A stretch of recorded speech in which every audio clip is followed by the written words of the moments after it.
Yo.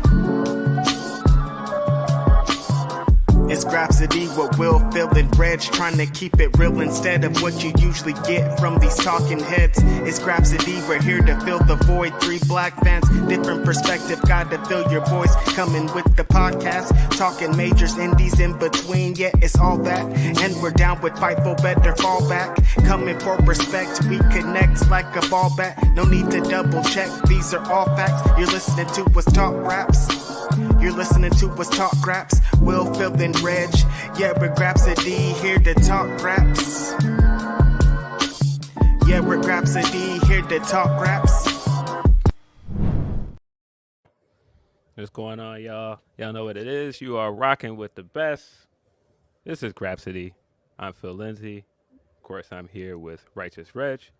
But we also have a very special guest in the building, somebody that we just talked about before we went live. Seems like this episode should have happened a long time ago. In the building with us, Big Cass. What's going on, man? What's going on, Phil? What's going on, Reg? How y'all living, man? We are living pretty well, man. Thank you for joining us today. Yeah, it seems like crazy that we've had 100 plus now episodes, and Cass has finally arrived here on Grapsody. Let me tell you something. So we was talking about this off the air, right? And you know, Phil had hit me up like months ago, and I was like, yeah, no, I'm definitely coming on to do Grapsody one of these Saturdays. And I was just scrolling through Twitter, and his name popped up. I was like, God, I never got back to Phil. Let me hit him back. Like, yo, this Saturday, I'm good. Let's do it. And we're talking in the DMs. Like, all right, we'll come. We'll make it happen. And then like bedlam in wrestling news just started rolling. So I don't know if Phil thinks I know more than I think I know, but I think it's just the universe is never wrong, man. It all conspired to happen right at this moment. So I'm so glad I'm here. I love what y'all do. I love the intro. I've been a fan of y'all for a minute, and I just really enjoy the perspective y'all bring to wrestling commentary. So it really truly is an honor to be here, guys. Appreciate that. I definitely looked around and was like, what does this guy know? But speaking of Twitter, I don't know if you guys have these moments where people are like, what is a moment where you feel like you've made it? And I'll let you guys know when I feel like I've made it. I don't know if I've had that moment yet. But I have had moments where it's just like, is this real? And one of those moments is I at one point was buying 2K every year, would get my career in. And so I was playing my career one day. And, in my career, you can check your Twitter account for your basketball player. And the guy that tweeted my basketball player was one Kazeem. And I was like, wait a minute. Okay. This is weird. I can tweet this guy in real life. Like this. That's a flex. That's a pretty big flex. That's a flex. That is my favorite thing on earth. Every 2K that comes out, I'll see people like at me in Instagram DMs or in stories. Like, yo, just dropped 50 on the Bulls, and Cass is over here saying, you know what I mean? I got to step it up next game against Zach LaVine or something like that. I'm just like, I'm sorry, but nah, man. Shout out Ronnie 2K, the whole 2K crew. They're always so good to me. Host their podcast even stronger for 2K. For WWE games, and I get to talk with a lot of incredible people that helped make the game. Some superstars. The latest episode we just dropped with Wade Barrett came out last week. Really good, really newsworthy. If you haven't checked those out, also check out the episodes of Ricochet, Liv Morgan, and of course, if you're on NBA 2K and you're in my career and you're balling and stinking it up, scroll down the social media page. And I might say something nice to you. Hey. Video game. It is kind of flex, though. I ain't gonna hold you. Like, it's That's a big flex. I'm not gonna act like it's not cool as hell every time I see it. Like, I try my best to be on some. It's a humble, stumble, mumble. But it's really cool, and I do appreciate you saying that, Bill. Being in a video game that every black man that plays video games is in is like, that's just another level of something, honestly. Like, every black man that plays video games is gonna get this game every year and see your tweets. It's crazy. Crazy. Nah, I appreciate y'all, man. Hey, listen, it's I truly enjoy trying to touch as many places of culture as I possibly can.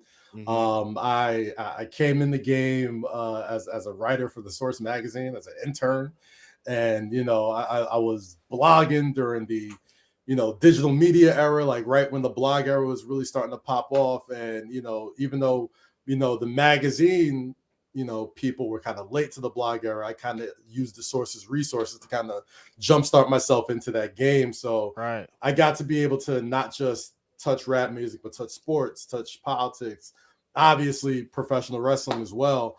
And I always try to feel like if I'm actually doing work, if I actually feel like this is something I wouldn't do for free, then I probably need to second guess if I need to be doing it at all, because I just love being able to do stuff that truly fulfills me and I enjoy doing, because we're only here for a limited amount of time anyway. It don't make sense wasting your time doing stuff you don't like doing.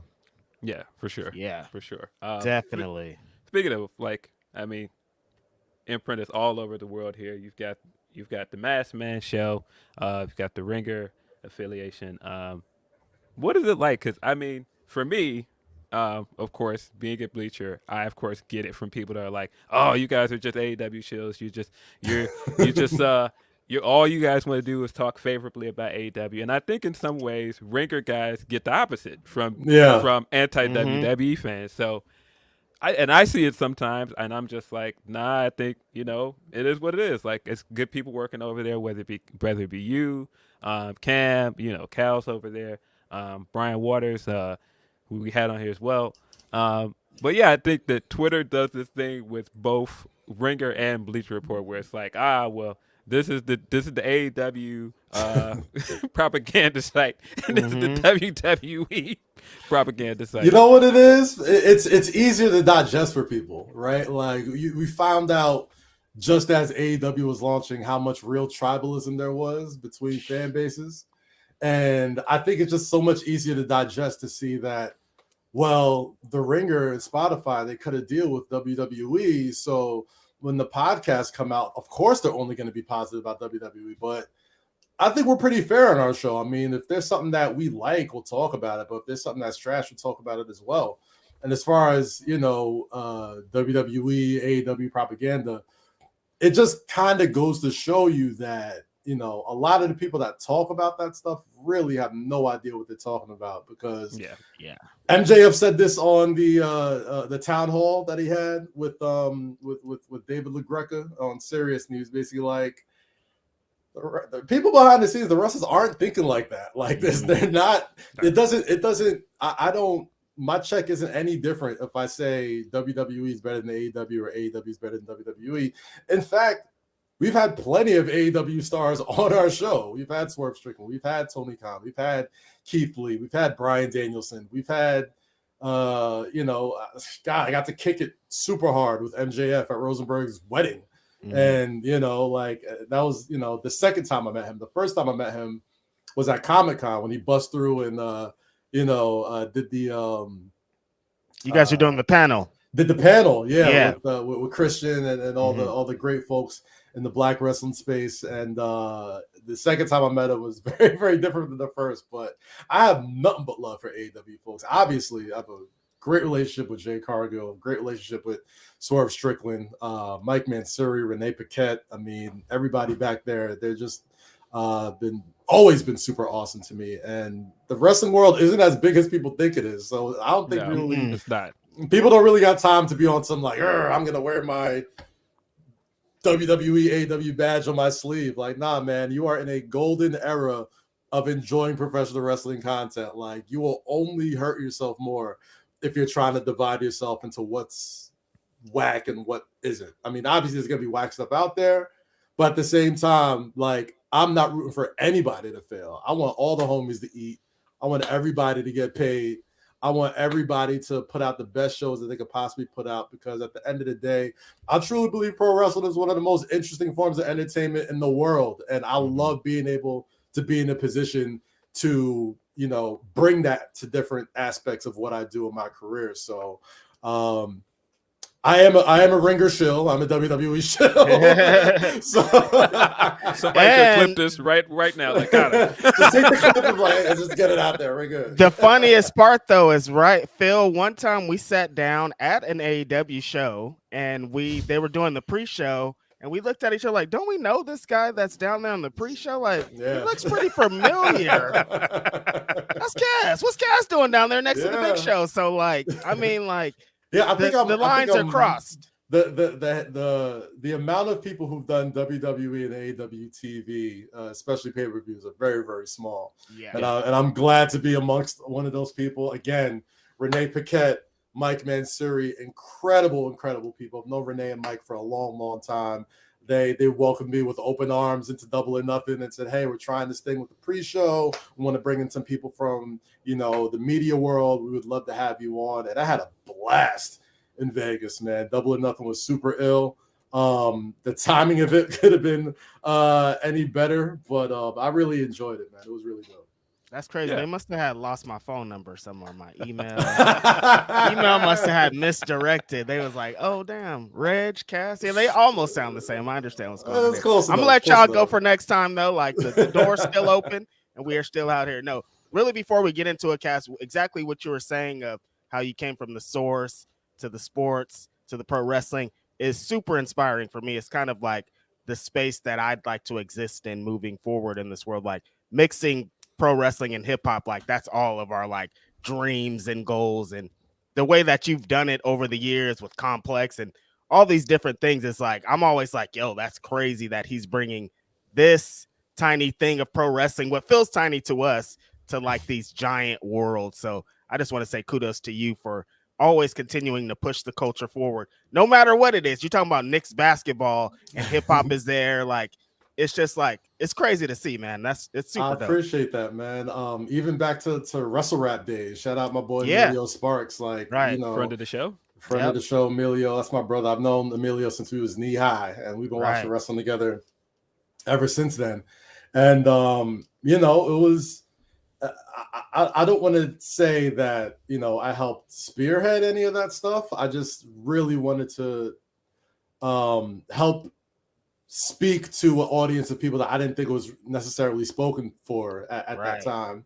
Yeah. And the timing of it all kind of fell into a peculiar place because, again, a lot of my wrestling knowledge came from anything I watched in WWE, WCW, or ECW. But Emilio was a guy who would bring me to indie shows and, bring me to Ring of Honor shows. And, I'll never forget, like, I'll say this to the day I die, a day that truly changed my life. I was working, I think was I at Bleacher Report? No, I was at Translation. I was running Stashed at that time with Steve Stout. And flex. And then we went to Best in the World. Chris Hero had just come on the Wrestle Rap podcast. We had just launched it. It was still pretty new. And Chris Hero was like, yo, I'd love to bring you guys to a Ring of Honor show. So, I come there, and mind you, I am my level of independent wrestling is very limited at that point. And I'd hate to call Ring of Honor independent, but at that time is what it felt like to me. Yeah. Mm-hmm. So we go to Best in the World in Hammerstein, and this is my first time seeing Claudio and the Young Bucks and Adam Cole and Kevin was it Kevin Steen? Yeah, Kevin Steen was still in there for a little bit doing his whole 1-2 thing. El Generico had won the TV title that night. Like this is my first time seeing people, and I think the main event was Eddie Edwards versus Davey Richards in the main event.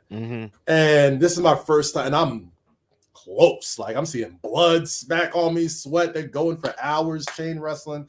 And it truly changed my life. I was like, this is like what I thought about professional wrestling is not nearly as big as I thought it was. So it just really opened me up to so many more avenues of where I think I could take this stuff, So just being a media professional, helping people behind the scenes. A lot of wrestlers seem to trust me, so they'll come to me when they got ideas, or I'll shoot the breeze with them, and I'll try and help them as far as like behind the scenes stuff and whatnot. But a lot of the stuff that you see in the front is really only the half of what I get to contribute to this industry. So I'm always extremely blessed and honored that I'm in that position, and I don't take it lightly at all. Yeah, I mean, I feel like there's a little bit of humbleness there because I mean, when I look around, Totally. when I look around and I look at like who is like in terms of Black creators, who has been like in the most rooms, like Yeah. it's you. Like I mean, you've worked over at WWE, you've worked at Bleacher Report, you've done Complex. I mean, you've done Ringer. You've been kind of everywhere, man. So, man, I again like. It's an honor having you on here, man. I think like when I see you sometimes, I'm like, man, the guy's really doing it, man. Yeah. All this talk, no Wale Mania talk, no love for Wale Mania. Wale Mania. See, I was getting there. I was on. getting there. So me and Will went to Dallas for WrestleMania in 2021. We were walking around and I was like, yeah, we're gonna go to Wale Mania. So when we got there, we were talking and I seen you come down the stairs and I was like, oh, there's Kaz. And he was like, hey, Phil. And I was like, wait, this guy knows my name? I don't know. I didn't know. All right. Stop it, Phil. You popping, bro. Don't be humble. You Don't be outside, humble, man. Y'all outside, man. Wale Mania is again. The funny thing is, this past LA, it was the first time a lot of my close friends, especially in the hip hop world, got to see what a Wale Mania is about. And everybody that came up to me was like, "This is basically Kazapalooza. This is like your brainchild, like on the stage." And I have so much fun doing that thing every year. Obviously, myself, Wale, that's one of my best friends on the planet. He's come on our podcast, Wale. Come on our podcast. he's laying low for a little bit. I know he's super low. Low. Things are cooking up for him. Anytime he lay low like that, I know some heat is coming though. That's what I'm gonna say. Yeah. Just lay low. Things are coming. But Wale obviously is one of my best friends on the planet, and we have been to WrestleMania 31 together, our first WrestleMania, when Seth did the heist of the century. And that same WrestleMania, the night before, we're in like some church down in San Jose watching like Ricochet, Apollo Crews, Rich Swann, like all these guys. So it was, we've always had this love and respect for the business. And I think respect more than anything because, we see, especially Wale knows damn near every pro athlete there is. And he would go so hard to be like, yo, listen, yes, this is entertainment, but these guys are just as athletically gifted as some of the greatest athletes on the planet. They do stuff that, we know for a fact you can't do. And there's always been a respect there for it. So the first 5 years, the wonderful Court Bauer, who found MLW, was really doing the moving around for Wale Mania when it was much more of a, fan fest, live podcast, sort of meet and greet sort of thing. Shout out Court Bauer.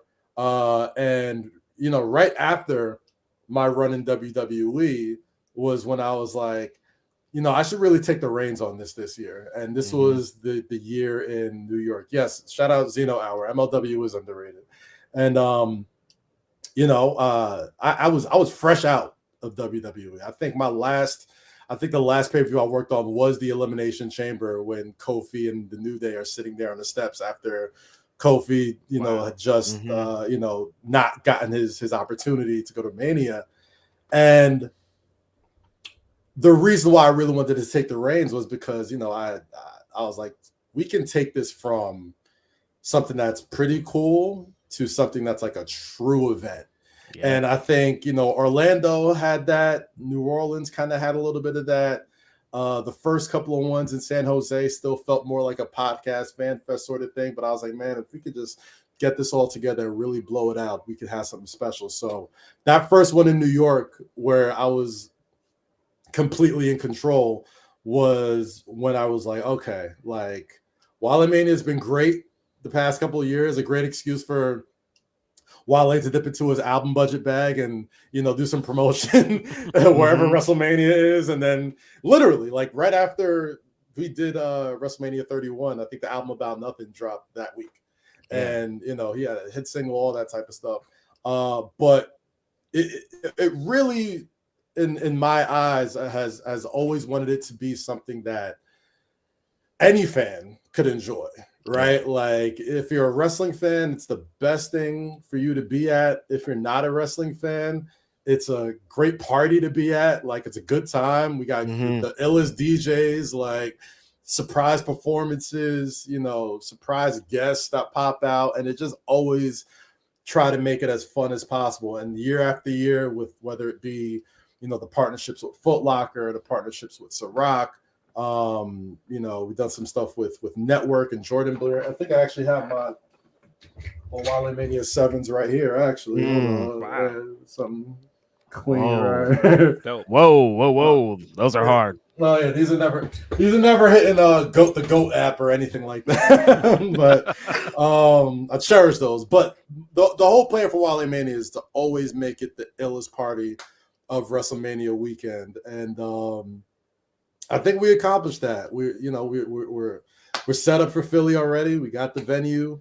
locked in. We got the date locked in. We got a whole lot of great surprises and stuff getting ready to pop off for that weekend. And the plan is to just continue to grow this thing into something that hasn't really been done before, so people can see just how far we can take it when it comes to entertainment, sports entertainment, professional wrestling, hip hop, all in one umbrella.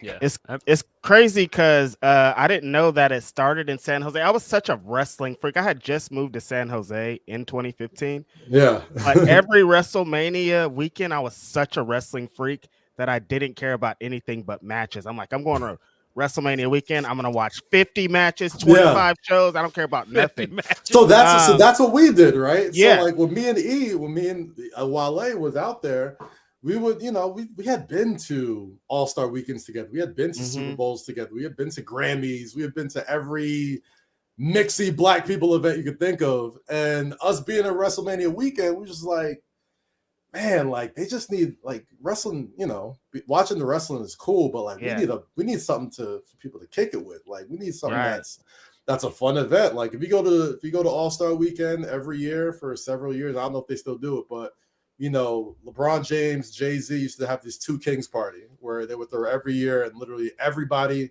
from music, sports would pull up to. If you go to the Super Bowl, there's always a big, massive party with like a big brand behind it, where it's like Beats by Dre or some liquor brand, and it's like hosted by somebody that makes it part of the entire experience of the weekend. And that was definitely my inspiration for it. Definitely the Two Kings party, because we wanted it to feel like not just a WWE party. Like we wanted to be a celebration of pro wrestling, period. So for a number of years, I really prided myself on making sure that you weren't just getting the WWE superstars pulling up. You're getting the guys from Ring of Honor, from AEW, from Japan, people that were on the come up that you didn't even know about. Like Swerve was the first time I met Swerve was like in person. No, that's a lie. I met Swerve literally maybe like the last 3 months at WWE, but he was at Wale Mania in New York, and to go from there to him just kind of pulling up, and I remember shouting him out like right before he was about to sign to NXT. I was like, "Yo, it's my guy Swerve Strickland. He's about to be next up." Blah blah blah blah blah. And then you fast forward to this year in LA, he comes out to the Hit Row reunion, and the place loses their mind, and it's like there's been so many of those moments throughout the years that's been so ill to watch, and I'm proud of that, man. I'm really proud of Wale Mania, and I try to help make it bigger every single year. Yeah, New York was my first one. I remember, like, I'll never forget. I walk in, it's chaos. There's great music going on, but I walk in, and on stage, rest in peace, Shad Gaspar has Leo Rush in a press slam on the stage. I'm like, whoa, this is crazy. There's wrestlers, there's all kind of stuff going on stage. But I'll never forget, Cass. This is, of course, before Kofi was going into Kofi Mania. When Kofi Kingston came on stage, oh my goodness. I've never felt anything like that inside of a club. Like, bro, let me tell you, man. That moment, Cass, oh my God. That was probably one of my most proud moments, because obviously I had just left WWE. I had worked with the New Day extensively during that time. So, I remember one of my last promos that I was working on at TV was the New Year's Day promo when like Big E came out with the diaper on and Kofi was talking about, people over here getting title shots, and I try to get my title shot. It's not like I miss work and I'm over there. And then he starts like going off on these like New Year's resolutions, and Woods is like just very coyly. I didn't think people caught it like when it first happened. Like Woods like, don't worry, bro, we're gonna tell me we're gonna have it. It's gonna happen. Just calm down. And even back then, when they said it, it wasn't anything we had written or anything. That was just Kofi just being Kofi, right? Just going off. And there you could write whatever you want for them. If they feel something out there, they're gonna roll with it, and it's gonna be great. And it was crazy to see like that kind of sparked off. Okay, we're gonna put Kofi in these situations, and then obviously happenstance happens with Ali's injury and the number one contendership, and then social media, and fast forward all the way to Wale Mania.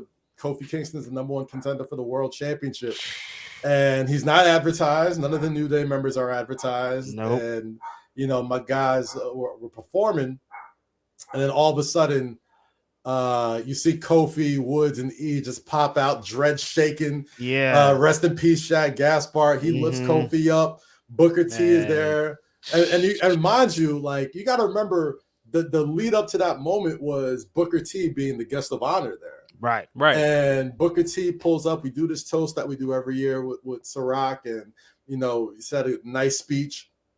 And Booker T, even after his speech, he remember, he's going into the Hall of Fame for the second time that year as a member of Harlem Heat. And most of his speech was basically just like, I hope Kofi can do what I couldn't do at WrestleMania. Yep. And then everybody just lost it because it's Kofi Mania. Nobody's expecting Kofi to actually show up. So when he pulls up, madness. And I've been to many, many rap concerts. That rivals any sort of your favorite rapper coming out to do their favorite song. Right. Like, oh shit, such and such is here. Like, I've seen it all many times. Kofi pulling up at Wale Mania with the New Day is right up there with all those moments, man. It was incredible. Man. Correct me if I'm wrong, Reg. Wale Mania is the first place that all three of us were in the same building. Is it correct? Like first time ever. Yeah, first time ever in Texas. I was very stressful to get in there. It took an hour to get to y'all. I'm sorry. Outside the door. Amazing. I'm outside with Mr. Anderson. I'm like, if Mr. Anderson can't get in, there's no way I'm about to get in here. Luckily, when we do all get in there, that's the first time Phil, Will, and Reg are in the same building together at Wale Mania. And boy, we Mixie boys were in the building that night. I tell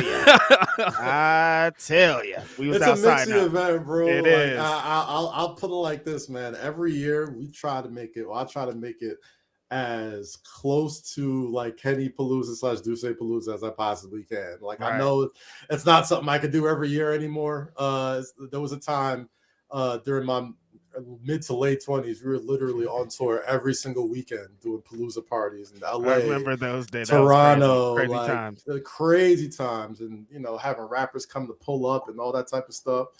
Shooting Henny in people's mouths. Life was different back then. Life was different. A pre-COVID world was very different. Yes, very different. Shoot lots of cognac into people's mouths, but I try to bring that sort of energy to Wale Mania every year. Besides the Hennessy guns. Yes. But, I think this past year was the full realization of what I know it could be, which is, having like DJ Who Kid and all the ill DJs that pulled up, having the Bloodline open it up and, have an interview and how hyped they were to do it. The timing couldn't have worked out better with Trinity, who was sort of in limbo at the moment. And, right. Trinity was somebody I was, super cool with in my WWE days, even though we didn't get to work with each other a ton. But I just knew this would be an opportunity that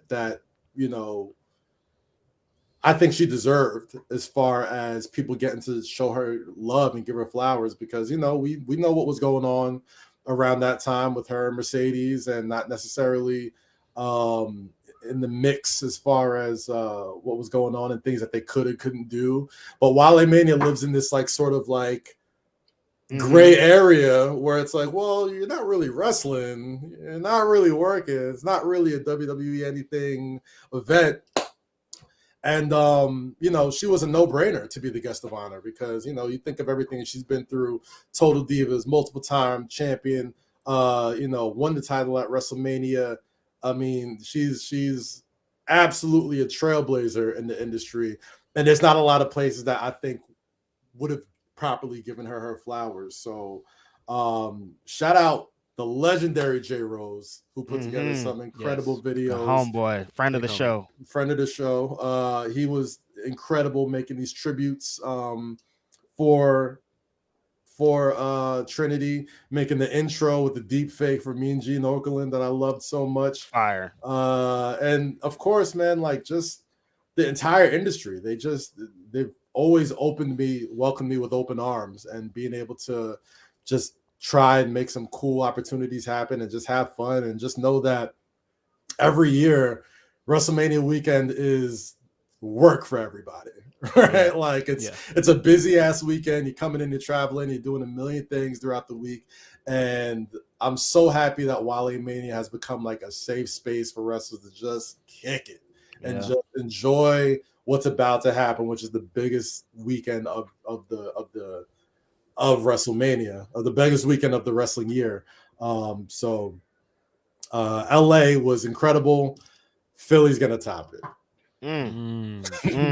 Now I saw Griselda that same show in New York, and I was like, "Oh, it's over." Like, yeah, can top this. This is the best thing that can ever happen. So yes, if you're going to be in Philadelphia next year for WrestleMania, definitely pull up to Wale Mania. Don't be afraid. There's some people that are like, "Well, I don't know. I don't blah blah blah." Pull up. You're gonna have a good time. You're gonna see somebody. People are very accepting. It's just such a good time. Don't miss out. Yeah, for sure. For me, Wale Mania every year, WrestleMania weekend in general is just cool because sometimes, like, you make friends with people on the internet that you talk to all the time, but you don't see them that often. But getting to go to Wale Mania and see people that you talk to all the time in person and like break bread is cool. Yeah, I mean, you guys got some legendary moments this year. I think not just like having Trinity on stage with Jade, having the Big E tribute. It was a good night. Yeah. Shout out to Big E. Thank you. Shout out Big E, one of the most wonderful people on the planet. He truly had no idea that he was getting to. I think a lot of people thought like, oh, he had no clue.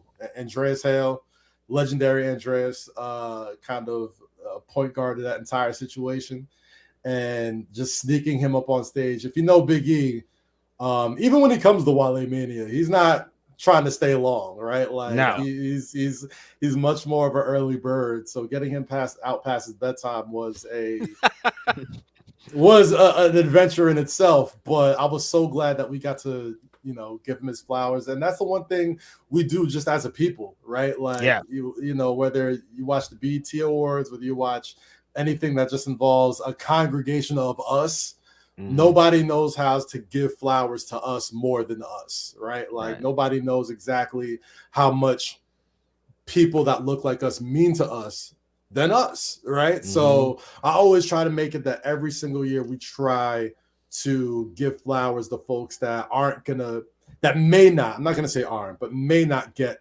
that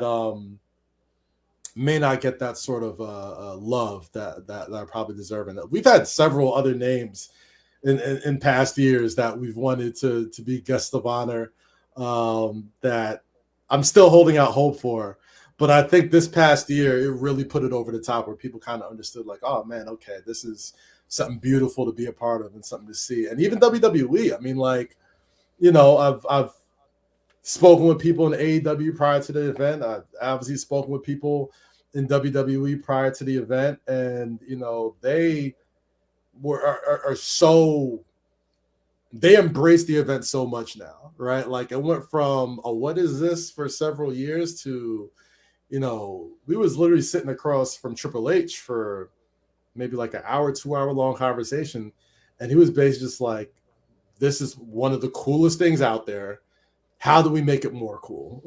Right. And I was like, the best thing you can do is let us keep doing it. Yeah, like, exactly. Just let us keep doing it. And they're like, Mhm. you know, and obviously it doesn't hurt that the talent have been big proponents of Wale Mania, and everybody who's just been in the area have always been big proponents of it. So I only see it getting bigger and better as the years go on. So I really do appreciate what it's grown into, and you know, the moments we've gotten to make.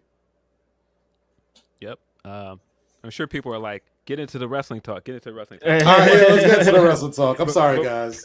No, it's cool, but because we do this every week. But before we get into the wrestling talk, as a Bears fan, as somebody that has hated the Green Bay Packers my entire life, I watched Aaron Rodgers leave, and I was like, I think this guy's cooked, guys. And I said this like 4 days ago. I was like, I think this guy's cooked. And so I watched this guy run out there, big flag waving, Mr. Captain America in front of the New York crowd. He's like running through, I am a real American. And then, you know, 5 minutes later, he's hurt. And I was like, yeah. I almost couldn't believe it. And so I got on Twitter to see. Do you feel good about that, Phil? Did that make your season? Are you happy? Is that going to make your Bears? Is that going to make your Bears any better because Aaron Rodgers is out? Is Justin Fields going to be a better quarterback because Aaron Rodgers is out? Huh? Is that listen, man. Relax. Listen. All of these things may not be true. You know, Bears are still garbage, but it didn't make me feel better that he was hurt. But I did in that moment. It was pretty funny to me. Like, just the timing of it, the fact that, you know, he got this big, you know, hard knocks and everything. You drum this thing up. He comes out with the big flag on 9/11, and I was like, I'll tell you, man, like, it only could have gotten worse after that, right? Like, you gotta understand. You have to understand, like, Jet fans have been eating crap for years. Years. This, from the end of the spring up until at 8:30 p.m. Eastern time, last Monday, was the best time I've ever had as a Jets fan in my life. Oh my God. In my life. I've been through the Rex Ryan years. I've been through the butt fumbles. I mean, and those are my and those are highlight. Those are good Sanchez, Revis Island, you know what I mean? LT. Like, we had a solid team back then. But from Aaron Rodgers coming out of the darkness retreat to saying, you know, I intend to play for the New York Jets. And mind you, like, do you want to understand how swole my head is at this point? The Jets trade for Aaron Rodgers, right? I get on my Instagram story, and I'm like, yo, it's lit. Aaron Rodgers is a Jet, da-da-da-da-da-da. Who DMs me right afterwards? Pat McAfee. Pat McAfee is like, yo, you want to come on the show tomorrow? Talk about Aaron Rodgers coming to the Jets? I'm like, do I? So we hop on the show, and we're so gassed up. I'm talking trash to Patriots fans, Bills fans, everybody, and Pat is giving me the probably the biggest rub I've gotten in a long time, just being on that show the day after the Jets trade for Aaron Rodgers. They you know, and he shows up to camp. He does all the stuff. He's trading Zach Wilson like he's Gohan and he's Piccolo. And, you know, he's bringing Hackett down. He's saying, don't talk crazy about my coach. They do Hard Knocks. Hard Knocks is like Jets fan dopamine every week. Like, every week I'm just getting more and more gassed. I'm hyping yo, these guys up every week. Super Bowl. That's all I was thinking of. And it wasn't even like Aaron Rodgers had to be Aaron Rodgers. He just didn't have to be Zach Wilson, all right? Because the defense, special teams, coaching, everything, they just needed somebody under center. So watching that man come out with old glory and seeing MetLife, mind you, the Jets don't get primetime games. They don't get any of these looks. So I don't even recognize what I'm looking at. I'm like, this is how MetLife Stadium looks at me? Like, I'm like, we don't even get primetime games like this. I'm like, this is the greatest thing I've ever seen. I didn't even watch a second of Raw. And then 4 plays in, he goes out, and I'm just I wasn't even sad. I was like, this was supposed to happen. Yeah. I was like, as a Jets fan karma. Like, dog, as soon as he rolled back down on his back, I'm like, he's hurt badly. Yeah. I'm like, he's hurt badly. I'm like, there's no way this is good. There's no way. There's no way as a Jets fan, if you lived through the Vinny Testaverde years, the Chad Pennington years, getting hurt week 1, Brett Favre getting the Bounty Gate thing with Brett Favre, like things happen to Jets quarterbacks. Wait, Brett was a New York. Yes. Oh my God! The Packers connections, buddy. He had I the forgot target he had the target on him for Bounty Gate. That's why he got went out. That Jets team was like 6-2 that year, something like that. They were really good. And then Bounty Gate pops off. They're like, "Yo, you'll get such and such dollars if you take out Brett Favre." What happens? So it was as soon as clobbered by the Minnesota Vikings. As soon as Aaron Rodgers went down, I was like, I understand, but I still believe in my Jets. I still think Breece Hall came back and looked like he didn't miss a beat with the torn ACL. You got Dalvin Cook in the back as well. Garrett Wilson is an all-league, all-pro wide receiver. Zach Wilson just has to be mid. That's it. Don't be bad. I don't even need you to be great. Just be mid. Don't turn the ball over. And I still have a lots of belief that it could be a fun Jet season. Is it going to be a Super Bowl season? I ain't going to jump that much out the window. Might be a little wishful thinking there. But who knows? That defense is still legit, though. So, defense wins championships. We'll see. Matters to pull out a miraculous win here because Buffalo couldn't get it done. They still beat Buffalo, which is all that matters. There you go. Still got the dub. Yeah, so there you go. I did laugh pretty hard at it. I cannot lie. I laughed pretty hard at it. And then when I realized he was really hurt, I was like, oh, I don't want him to be like seriously hurt. But I still got a good laugh at it. I got a lot of enjoyment out of it. I got some tweets off in the moment. It was a fun maybe 10 minutes for me. Oh, but trust and believe. Trust and believe. If the Jets beat the Cowboys this week, I'm all in, baby. I'm all in. I'm buying Zach Wilson jerseys. I'm like, we are back, yo. That is the Jets funny. go in there and handle the Cowboys. Trust me, I will be insufferable. And going into this weekend, just because I've been a abused Bears fan for my entire life, and I just know how this team is. I just knew we were gonna lose bad to the Packers this weekend. Well, last weekend, because I was sitting looking at Phil, just the circumstances. You want to know a secret? The Bears aren't a good franchise, bro. What? I think he knows that. He's very aware. Listen, I've been following this team for my entire life. I'm aware that this franchise is awful. I won't get into all of the heartache that I've gotten from this team. But I would not buy in this year. I knew I was sitting in another room while other people were watching the Bears game. Would not even turn it on because I knew they were going to lose. And so I seen it. I seen the last few plays of the game, and I was like, it happens every year with this team, with the Packers. So when Aaron Rodgers went down, Packers legend, I felt like Denzel at that moment, like, nah. I'm leaving here with something, man. I'm leaving here with something. Y'all crazy, yo. But yeah, all good, man. JETS, Jets. We're good. You got this. Yeah, you got this. I won't get into the New York Nets fan. I won't get into the New York Knicks stuff, but as a Bulls fan and the rivalry with other New York Knicks fans that I've had for many years. But it was an interesting week of football because we got The Rock doing game day with Pat McAfee. And then that led into the rumors of what was supposed to be the WrestleMania main event for this year. Very interesting. I think most people think with this Cody stuff and Cody wanting to finish the story that this was going to be it. This was going to be Cody's year to win WrestleMania, but it seems like we could have gotten a Rock match. Does it? It sounds way better at 40 to me off rip. Off rip. That's the first thing 40, I thought of. You know what I mean? But The Rock in LA, Hollywood, the connections. I think they were trying to make these two things happen then. So I kind of believe The Rock when he says that it was a lock and, things that just didn't work out and they had to put the pencils down because they couldn't make it happen. But I'd have to assume WWE wanted this guy in LA. I'll say this. We had Brian Gewirtz on the podcast maybe a month and a half, 2 months ago.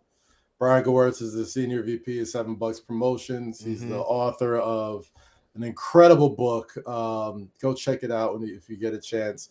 and obviously a long time WWE shot caller, head writer, and worked with The Rock a long time.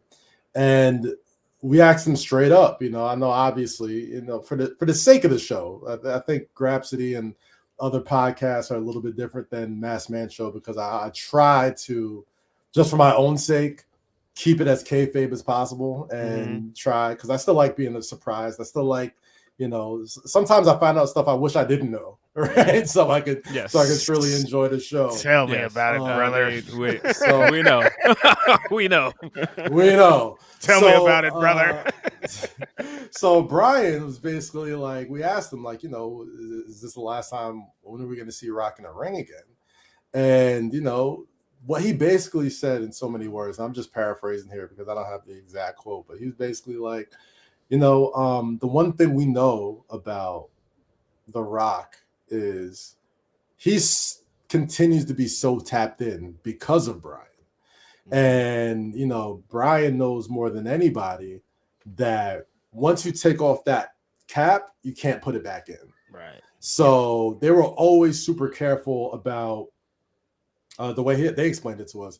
He was always super careful about, mentioning the bloodline, mentioning Roman, what's going on. We see, obviously, you go online, everybody's like, Roman, Rock, your family's falling apart. Why don't you do something about it? Like, obviously, that's all seen and heard and noticed. But the way he explained it was basically like, you can't just have The Rock come in and not have him do something momentous or know that this is the cap's off the bottle now. The genie's out the bottle. You can't put it back in. You can't put the toothpaste back in the tube.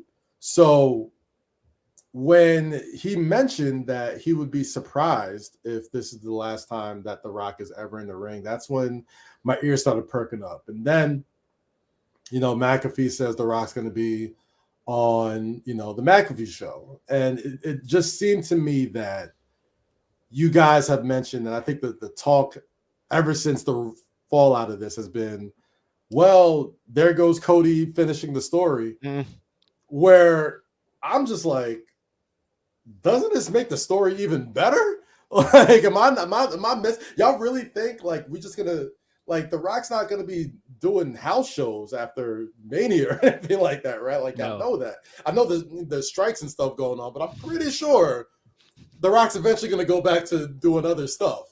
So to me, I didn't see it at all as, oh man, gosh, Cody's never going to finish that story. No, to me, it seems like, oh, the story just got a whole lot better for months. To me, I think so. I would say from after WrestleMania, you got Cody and Brock for several months. And my big worry, I'm like, Cody and Brock could hold you down for several months. And they did. And I think Cody came out 10 times better than he went in, beating Brock Lesnar, getting the hand raised and all that type of stuff. But just in my opinion, I don't know more than anybody else. My big worry was, okay, what are you going to do from that stretch from SummerSlam to the Royal Rumble? What's happening there? Because if that's usually historically a time where people kind of tune out. Football's back, other sports are back, things going on. You know what I mean? You're not necessarily tapped in on wrestling like that. So that was my biggest worry with Cody finishing the story, in my opinion. So I'm just like, well, got The Rock here. Cena's back. McAfee's jumping in. You got this big merger that just happened. There's so many things, and there's so many obstacles now for Cody to finally do what he intended to do when he first returned. So obviously, I don't know more than anybody else. I think the fact that The Rock came out and straight up said this was the plan, it didn't happen, I'm available for this, is, in my opinion, again, I don't know anything more than anybody else, I think it's here, look at this while I'm doing this. Right? Yeah. Like, I feel like it's more of a, hey, people like the McAfee show, it's on ESPN, everybody's going to watch it. Like, to me, it seemed like something that was, I'm going to show you something here while we're doing something under here. And I think the fact that they were completely forthright, it was just rare. I mean, I don't think people are priming The Rock on what to say. And he's The Rock. He can say whatever the hell he wants on the McAfee show. Yeah, pretty much. Yeah. I think it's, in my opinion, I think it's only going to help Cody's story, because if anybody respects the family business of professional wrestling, it is the Anoa'i dynasty and the Rhodes family. Mm-hmm. And I think there's a way between now and Philadelphia that all this stuff sort of finds its way to make sense. And I still personally believe in the home of Rocky, the city with the biggest underdog in the history of underdogs, I still think there's a path to where Cody gets it done, in my opinion. Rock's first. I'm now thinking Rock's first WrestleMania main event was in Philadelphia, WrestleMania 15. It was against Stone Cold Steve Austin, Yeah, and you know, there's opportunities there, man. And listen, I know it's the fun thing to do, the fun meme to do is rag on Cody, but I honestly believe this is only going to help him in the long run. I think this is only going to enhance the story. I think the fact that so many people think, oh, well, Cody's done for now, is only going to give him more of a mountain to climb to get to WrestleMania and to beat Roman Reigns. Hell, if he's got to beat The Rock to get there, there's an obstacle there. Like, there's so many, there's probably going to be more mountains to climb this year than last year. And the dude tore a pec, had to go through the Royal Rumble, had to go through an entire unified bloodline to do us all this stuff. Now there's a possibility he might need to face up against the Great One or Cena or any of these guys to finally be looked at as a dude that is in a bona fide, just elite main event status. And you feel like WWE always gets it right with these round number WrestleManias, 10, 20, 30, 40. It's always been about, if you follow the trend, WrestleMania 1, 10, 20, 30, and 40 have always been about somebody overcoming insurmountable odds. Yeah. Number 1, Hulk Hogan slams Andre the Giant. Number 10, Bret Hart loses to his brother in the beginning of the match, beats Yokozuna for the world title at the end of it. WrestleMania 20, Eddie Guerrero, Chris Benoit, triple threat matches. We know how that happens. WrestleMania 30, yes. Bryan Danielson. WrestleMania 40. Could be Cody. It could be Cody. I think it'll be Cody. In my WrestleMania 40, Roman Reigns wins again. Don't be. Come on, bro. What you think? So it's time. So off rip, Reg, do you think, because we've done this a few years now in a row, of them hyping up The Rock, Roman as the main event. Do you think this main event has actually happened next year?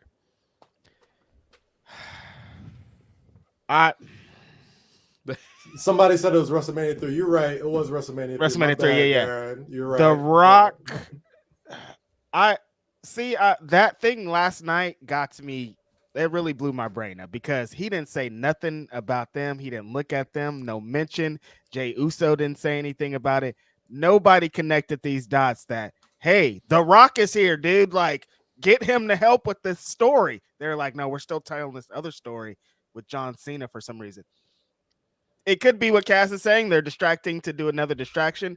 But I'm like, they would have. If I got The Rock, he's here. We've been waiting to get him for years to say something about this story. I'm going to have him say one word about him, not lead an asshole chant for 5 minutes. Bro, say something about the bloodline. What are you doing, brother? I think that's part of it, though. I think that's part of it. I think there is, in my opinion, and this is just me from the outside looking in, it feels like a big brother, little brother complex to me.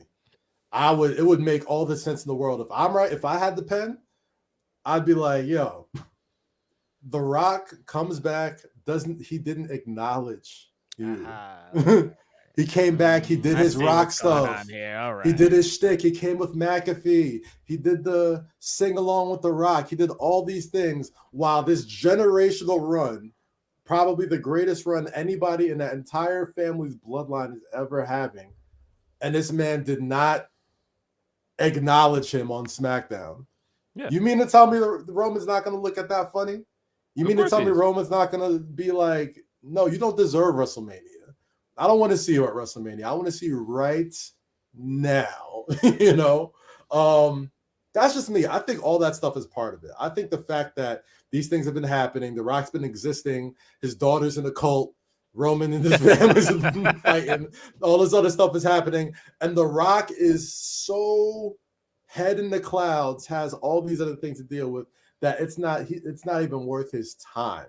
And I think that is an angle that I think people could work with when it's time for The Rock to finally be involved in this storyline. Because like Brian told us on the podcast, once that genie's out the bottle, you can't put it back in. And Rock knows that. Everybody that works in wrestling knows that. He can't halfway mention Roman knowing that he can't commit 3 months to make this thing really happen. Right? That's exactly what goes along to what I'm saying. Because you don't tomorrow, Fast and Furious 11 could call and he's out of here forever. You know what I mean? Like, I don't know. The strike could be over, and I'm about to say, depending on that strike, we won't know. But but that was my thinking, because when he said all of this stuff, I said, man, you're not gonna trick me again, Rock. I'm not buying it. I'm not buying that this is gonna be the main event. We've been getting teased this main events for so long. I was like, you're not gonna trick me. And so I saw him say all these things, and then I was just sitting watching him last night, and I was like, nah, I still don't believe you. I still don't believe that this is gonna be the main event. You gotta show me. But of course, all of this led to what is really the big talking point, is that The Rock returned to WWE last night on SmackDown in Denver, Colorado. Pop like I've never heard. Oh, brother. That crowd went bananas. Crazy for The Rock. I did think it was a bit funny that the year where our former co-host and our friend is not going to WWE shows, is constantly traveling, that he would not be in the building for this. That was really funny. I'm like, they're in Denver. This is hilarious. They're in Denver at the Ball Arena. And Will it was not probably in the building to see this. I thought that was very funny. But yeah, this was The Rock. The Rock is different, of course. Like, there are pops and there is that pop. That pop he got last night was insane. And just like, he's still The Rock. He still just demands the attention he did. I was watching him walk in, and he took somebody's phone to take a selfie with them, and I was like, nah, he's different, man. He's not. He's just different, man. He's on different, a different bro. level. Like it's literally like somebody put out the illest tweet. He was like, I wish they could do that in real sports, where like you're on the Minnesota Vikings, it's 4th and goal. All of a sudden, Randy Moss runs out, and it's like, well, the defensive coordinator's like, I didn't plan for Randy Moss on the 4th and goal. We just throw a fade for him. He gets a touchdown, leaves, waves to the fans. I thought that was really funny. But nah, man, The Rock's different. The Rock is different. He's the biggest star in Hollywood. He's the biggest star in Hollywood. He's one of the biggest stars on the planet Earth. Yeah. He is the most followed male in the world on Instagram. He is the Michael Jordan of this shit. In no uncertain terms. Like, yes, you can have your Mount Rushmores, you can have your people who are your favorite wrestlers, better bell to bell, all that type of stuff. There is no bigger star in the history of this business than Dwayne The Rock Johnson. And when he makes a moment, it's a moment that everybody is paying attention to. Like he said, it does matter what The Rock says. Yeah. And, there were little crumbs throughout the night too. Did you notice? I don't know if you noticed, but, Heyman was talking to Solo, and Solo was like, I know what I need to do, and I'm going to go handle it. And as Solo was leaving, Heyman goes, but who gave that order? Right? When Solo first debuted on the main roster, he was sent by the elders to protect the tribal chief. He's getting orders from some elder. He's getting orders from somebody. And there's been certain points where he's either looked at Roman or looked at Jay or looked at Jimmy. And you could tell that he's like,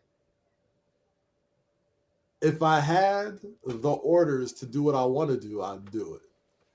And to me, it seemed like this is all eventually going to coincide with a big story, I believe. Yeah, there are crumbs of stuff there. I did notice that. Shout out Autistic Weirdo. He said, WWE crowds are so funny. The Rock has become a failure in Hollywood, and this is close. I wish I could be a failure. I mean, as guy's much not a as failure. I mean, That's being a failure. Sign me is all the way up. Listen, No, man. Listen. you could say what you want about Black Adam or whatever, but brother, like he is far from a failure in Hollywood. And I enjoyed Black right. Adam for what it was. I didn't think it was a bad movie. Hey, but it made more money than a lot of other superhero movies did that year, which shocked me, to be honest. But yeah, man, look, guy's not failure, but I ain't gonna hold you. I didn't like the movie. I thought it was. I was definitely like, yeah, nah, I'm They straight. can't all be hitters, Kaz. Yeah, listen, they man, all can be. They all can be. They can't all be the Flash, man. It's all right. Oh, God. But you know, I thought this was a good night of wrestling. There were a lot of Easter eggs, like you said. There were crumbs there. I was very skeptical on this turn from day one. Did not like the turn when it happened at SummerSlam. Mm-hmm. This Jimmy turn is not working. The Jimmy turn is not working, man. It's not working. And they're in the weeds with it right now. I thought, maybe give it some time once he comes back. Last night I was sitting watching. I was like, this is not working, man. It's not working. I will say this. This is definitely the first time in the Bloodline storyline that there's divisiveness in how people are receiving it. So there's definitely people that are still, I think there was a point between last spring, like Sammy joining, like from last spring up until Royal Rumble, WrestleMania, that pound for pound, you can make the argument the Bloodline is the greatest wrestling storyline in WWE history. Like you can make that argument. I think it's been going on so long. I think just naturally, we're in like the Back to the Future 3 era of the Bloodline story. Where it's like, this is good, but do we really need to go to the Old West? We don't need that. But I'll say this, man. They've earned way more than enough equity, in my opinion, to sort of make this right. And I don't know if I think what's making it confusing for consumers, in my opinion, is that Jimmy's attacks have been just random. Yes. He's not necessarily, Paul Heyman saying like he's in the bloodline, but he's not in the bloodline, has been confusing to some people. But I would say, to me, it's still working because of what it's done for Jay. And I think Jay has, taken the football. It's just me, Oos. Yeah, I mean, bro, those drone shots of the crowd going like this, I don't care what he does bell to bell. If he can do that before every single match, star, made it better. You know what I mean? And he can get it done in the ring. And I think the story that's being told for Jay is more interesting than Jimmy, because now he's going to a brand new place with no family, trying to make things right, while Jimmy is still trying to kind of figure himself out. He doesn't have a brother. He's not necessarily in the bloodline right now. He's kind of rolling solo on his own, and you never really know how the rest of it's going to shake out because Roman's not around. And I think ultimately he's the one who really moves the needle on this storyline, right? Like, as good as the Bloodline storyline was, it needs Roman. I mean, it needed Roman and it needs Sammy, right? Yes. Like Sammy was a guy, and now Sammy's sort of by proxy back into the Bloodline storyline. And he was such an important, in my opinion, such an important figure to this story that I think now we're starting to get some time to really circumvent and course correct and seeing what's working and what's not working. So I agree. I think the Jimmy stuff is confusing. I will give you that. It is very unfocused. I think that's the biggest issue with it. It's confusing for Jimmy, but only because, to me, it's working so good for Jay, and there's interest there in Jay. Do you think that that's a byproduct of the Jimmy stuff? Because I think the Jay stuff has been working since day one, no pun intended. I saw what you did. I think from the beginning of the Bloodline stuff, ever since Roman won the title and he became #1 contender, Jay has benefited the most from all of this. So I don't think it's that the Jimmy stuff is doing what it's supposed to do because it's helping Jay. I think Jay has always benefited from the Bloodline stuff. Mm. Yeah. I think Jay's always. One could argue the Bloodline storyline's main character has been Jay, right? I agree. Like, It's Jay. Yeah. You could make that assumption, but Jimmy's kind of put in a situation where he's not the main character, right? Like he's on his own, but I don't think he's being treated as a main character. I think Solo's is if there's a hierarchy of people, it's clearly Roman, Heyman, Jay, Solo, Jimmy.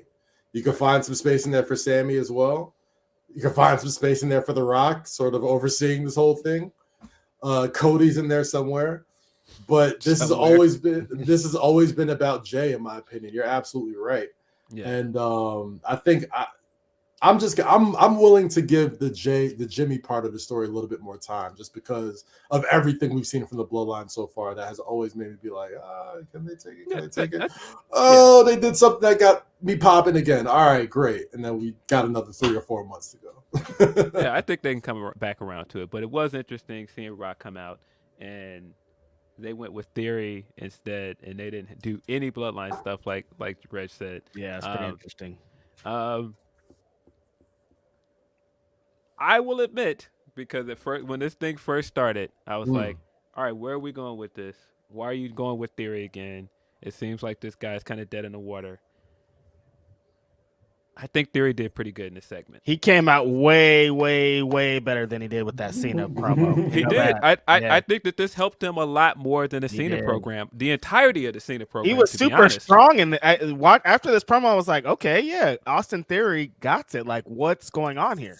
Yeah, I held on to my Austin Theory stock where a lot of you people was selling it.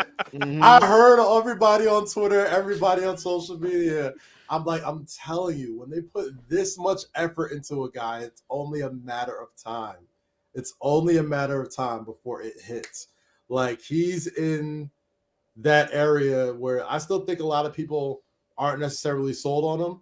But this is another notch in the hat. Like, every time he's had a big moment, it's either involved Pat McAfee, Vince McMahon, Stone Cold Steve Austin, The Rock, like John Cena. To me, in the history of WWE, when they put this much effort into a guy, it's not like he can't wrestle, right? It's just people don't have anything to care about him for yet, right? Like, you just got to give people something to care about when it comes to a character. And listen, I'm reading the comments. Overrated, sucks. Shoe was all right, still selling, all that type of stuff. Grapsody, y'all baby. said the same stuff about Roman Reigns when he was rocking a bulletproof vest. Y'all said the same stuff about Cody Rhodes when he was in AEW doing ladder matches, and be like, oh, why don't he just turn heel? As much as I've seen it, when they put this much effort into a guy, eventually it'll hit. Yeah. And now that's the job of the established superstar. You got to give them something. Give them something to take to the next level. The Cena stuff, didn't really... No, go ahead. Go. No, I was going to say it's a tough road when you're a Vince handpicked guy. It's a tough road. It's not easy. People think it's easy, in my opinion, to be a person who is a number one overall pick, which I think Austin Theory was in the eyes of WWE. And it's not enough for him to just be a good hand. He needs to be the person that a lot of people are going to have to cash their checks off of in a couple of years, right? And I think a lot of fans are still kind of waiting to see that moment where it's like, oh man, this guy's a no-brainer main eventer now. But I think he keeps continuing to stack these moments. I think he looked great with The Rock and McAfee. He's starting to get his presentation down right, like the intro with the triceps and the thing and the light turning on. Like, I can see that eventually starting to catch on, but I could also see catching on like the opposite too, where like he becomes so hated that he becomes like this ironically liked guy by people like me, like people who are just like trying to find the good. Like, and that's just my natural. That's just my. That's just No, my I natural totally personality. understand what you When mean. there's so many folks just like, oh, this guy don't have this, guy don't have this, guy don't have this, guy don't have it. I'm like, you know what? Watch this guy have it. Watch when this dude. Watch It when happened finally for clicks Roman for this fans. dude. I watched to Roman. I watched Roman fans disagree the entire time. Every time, like people were like, "Nah, this Roman stuff ain't hitting. This Roman stuff ain't hitting." Yeah. And the more people went against him, I mean, we've seen it. As a Punk fan, I seen when Punk got on the podcast and he said, you know, make Roman look strong. And people got upset, and Punk fans, you know, galvanized around that, and they started disliking Roman fans. Roman fans did the opposite. They decided, no, this is our guy, because we don't like that guy. We don't like, you know, the other side of this debate. So Roman's our guy. We're sticking with him. And I think some Theory fans are going to do the same thing. I do think he looked good. I was a bit surprised they didn't go with Grayson Waller, but I took that as they had already planned the Grayson Waller segment. With My Cena. boy Grayson Waller would have cooked him. That's why. I mean, he was nervous. Well, I can't be in there, Grayson Waller. That's gonna be too much. He'll cook me. I'll tell you this: if you think this was something that was like planned out for weeks and months, it wasn't. No, it was not. Like it was. Coach Prime got people in Colorado. McAfee's here. Rock's here. Merger just went down. Let's make this a SmackDown that, you know, everybody in the world's going to be watching. We got television rights that we're renegotiating soon. We're doing all this work. It's like, we'll figure the rest out. Rocky want to do what? We'll figure it out. We'll figure it out. And that's what you're supposed to do, in my opinion. So Twitter got it wrong, because I seen Twitter saying, man, the strike got the Rock here. Nah, we might need to thank Primetime, man. That's the first thing I said. Prime, I said we got to thank Coach Prime. I'm thinking, look, they got Offset out there. They got like Wu-Tang, like Cam and Mace, like everybody's out in Boulder, Colorado to watch these boys. So it didn't seem to me that this was it just from the outside looking, it didn't seem like something that was like a long-term planning thing. It just seemed like let's make a moment. Let's make a moment, and then we'll circle back to it later. I don't expect to see Rock next week or soon or no again for a while. It just seemed like the stars just sort of aligned with Colorado, College Game Day, ESPN, TKO, SmackDown being in Denver, Extreme Mana. Extreme Mana. I think the stars just sort of aligned. And sometimes that is fine. Sometimes just like, you know what? I don't need a long-term storyline. I just want to chant Rocky, sing the song, do the eyebrow, hit the elbow, send everybody home happy. Yeah, nothing wrong with that. Definitely. And man, I was sitting there the whole time when they were building it up, when McAfee was teeing this thing up, and I was like, oh, Rocket's really here, because at first, like, it was like, oh, he could be here, but when I saw how the segment was going, and I was like, oh, he's really here. When he was the first one out, I'm like, oh, he's here. He is here. Yo. No, and I mean, it's just, man, it's Rock, man. Like when the theme hit and hit the "If You Smell," I was like, bro, we're here. I was out of my seat. Like, this is Rock, man. It's one of the greatest wrestling stars of ever. Not even his generation, ever. And you don't know when the next time you're going to see it, too. So it's just like, screw long-term plan. Like, just enjoy it. Let's just see The Rock do the hits one time, and then we'll circle back when it's time to finish the story or become the tribal chief or whatever the hell they're going to do with it next time. I think this was more important, in my opinion. And sometimes you got to strike with an iron's hot. Colorado, for some reason, God has shined the sports world on them. You got an NBA championship. You got Deion Sanders. You got Coach Prime. You got Shador Sanders. The Rock comes back in his city. Like, the sports gods have just shined their light on Colorado for some reason. And that's just how it happens sometimes. Shout out to them. Yeah, some guy that's from that city also just happens to be working at AEW now. Yeah. Know what's going on in Denver? They up in Colorado.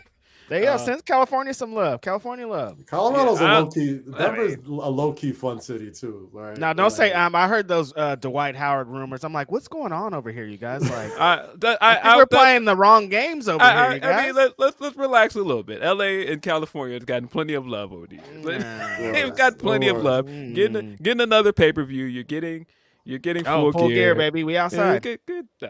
NXT's coming up in my hometown too at the end of the month. Can I just tell you how much I laugh every time they say Bakersfield on NXT. Yeah. It's pretty funny to me. It's hilarious to me. I'm like, what? Why are you guys going there? What? Don't go there. It just because like even when they during the Wesley and the Dragunov match, they were like, "Who's going to Bakersfield?" And I was like, "Nobody." No, I don't think anybody should. You guys shouldn't either. Crazy. No, my hometown friends are very excited about that show. Are you going? You pulling up to No Mercy? My friend's 40th birthday is that weekend, and he wants me to. I'm going to be in Bakersfield, so so if somebody could get me in, I'm not going to pay dollars for that. What do you think this is? Put me on the list. So I mean, what did you think, Reg? What did you think? Because I did think Theory did well in this. I think that this was a great segment in general. But what did you think? Did you come out of this hopeful for what Theory could do moving forward? Yes, actually. Honestly, I thought he held his own in this. They gave him like the promo. I keep harping back to the John Cena promo because John Cena just like smothered him, and Rock gave him time. Rock let him cook just enough to really get over, and I don't think he, with the chance and everything, I don't think he was buried in. I thought he looked pretty strong coming out of it. I thought that this was a great moment for him coming off of kind of being stagnant a little bit after what's happened in WrestleMania and everything. I also don't want to be on that. I also don't want to be on that video montage of people saying that Austin Theory sucks in a couple of years when he's right. like when he's the main event at WrestleMania. Like, when he has his "Hate Me Now" video. Yeah, exactly. It's like, nobody believed me. Everybody thought I was a flash in the pan. Now look at me like, come on, son. Like, yeah. You mentioned it. Like they got the Miz to a main event at WrestleMania because of they weren't gonna miss what to do. They're like, we're gonna put this machine behind them, and can't be a ton of people who have gotten this much real estate than Austin Theory has. I think it's just gonna be a matter of time. It's gonna be a matter of time. I mean, and the report we got, I think it came from Nick Hausman, where he was saying that this was all Hunter's baby putting this segment together. And so I think people that are still of the belief that Theory is just a Vince guy. No. I think Trips also they really all likes like this him guy. over there. I mean, Austin's an everybody guy, right? Like I hate when people are like, "Oh, this guy's he's a Vince project, he's a Vince guy." You don't think Triple H? You think Vince was out there in Evolve shows watching Austin Theory right back then? No, that was Hunter. That was Regal. That was HBK. Like, everyone's technically a Vince guy, right? Like, it doesn't make sense where, to me, I mean, obviously it was a lot easier in the black and gold NXT guys, but this is clearly a Triple H guy. But it's like, it doesn't behoove anybody to make someone look better or worse, especially when they're given that position. So it was weird to me, man. That thing is always weird to me. Yeah, I definitely think there are more people back there that like Austin than people think. Yeah, that's the thing. I think Austin Theory is. I think what's gotten him so much real estate is that like people really like the guy. Like he's a good like. I hope I'm not messing up the illusion for a lot of people, but Austin's like a really good dude, and like they want to see him do well. Like he's got everything that you would want, and it's their job creatively to like make it all work and connect with you, the fan. So I could see that. I've definitely talked to other wrestlers that speak highly of Austin Theory, and that made me kind of look like, okay, what is it that they see in him that I'm missing? Because, and I like I said, I've heard more than one wrestler speak highly of him. Yeah. He's a good dude, and he works his ass off. He's young as hell. He's not green. He's willing to learn. All things that I've heard about Austin Theory, and obviously, The Rock, Cena, Stone Cold, all these people can very easily say, no, I don't want to work with this guy. Yes. Right? And it's happened before. The fact that all these people want to work with him should tell you what they think about this kid. And the fact that is they could probably all tell you their stories. Rock, Cena, Stone Cold, all these people when they were 26 years old. When I was 26 years old, I was, if I'm Stone Cold Steve Austin, I was the ringmaster. I was, behind. Like they all have stories of not getting it and then eventually getting it. So I think there's a vested interest in them because they all know what it's like to be that handpicked person and not see it sort of like pop off right away. So it would make the most sense for that. Yeah. We did talk a little bit about NXT. I don't watch a whole bunch of NXT. I'll admit it. Like I think at one point I was just completely off the train because it just wasn't the NXT I was used to anymore. But the last 2 episodes of NXT have been pretty good. I will admit it. I think Dragunov is special, man. They've got something really, really special going on with him. It feels like he's going to be the next NXT champion. I think the stuff they're doing with Melo and Trick is good as well. But the big story this week is the man showed up on NXT and won the NXT championship, finished the story, so to speak, and popped a huge rating in the process. Listen, I spoke highly about Becky on this podcast before, but I really think people don't put enough respect on this woman's name. I think that she's one of the greatest women's wrestlers ever. I think she's one of the best to ever do it, and this was a huge moment for her. Yeah, I did the episode of The Bump last week, and I got to talk to Tiffany Stratton right before the match. And my podcast partner, my dude, David Shoemaker, was somebody who was super early on the Stratton train. She was like, this girl has the goods. Like, she is going to be a top star in no time flat. I got to meet her in LA for a WrestleMania weekend, and like, you know, presence is a key. She definitely has presence. She was trained by Greg Gagne of all people, like, you know, like legitimate grap style, and you know, she's a gymnast, so those swanton bombs, those best moonsault ever, the PMEs, like all that stuff just comes just smooth and natural. And she got to have an amazing match with Becky Lynch, you know, somebody who was probably itching to get into the ring with somebody young and somebody who could just really, she can help make a little bit and give him that rub. And I think they put on a hell of a match. I thought they absolutely killed it. I think they're probably going to run it back at No Mercy. And, you know, we'll see, you know, probably Becky Lynch in Bakersfield, California, defending that NXT title.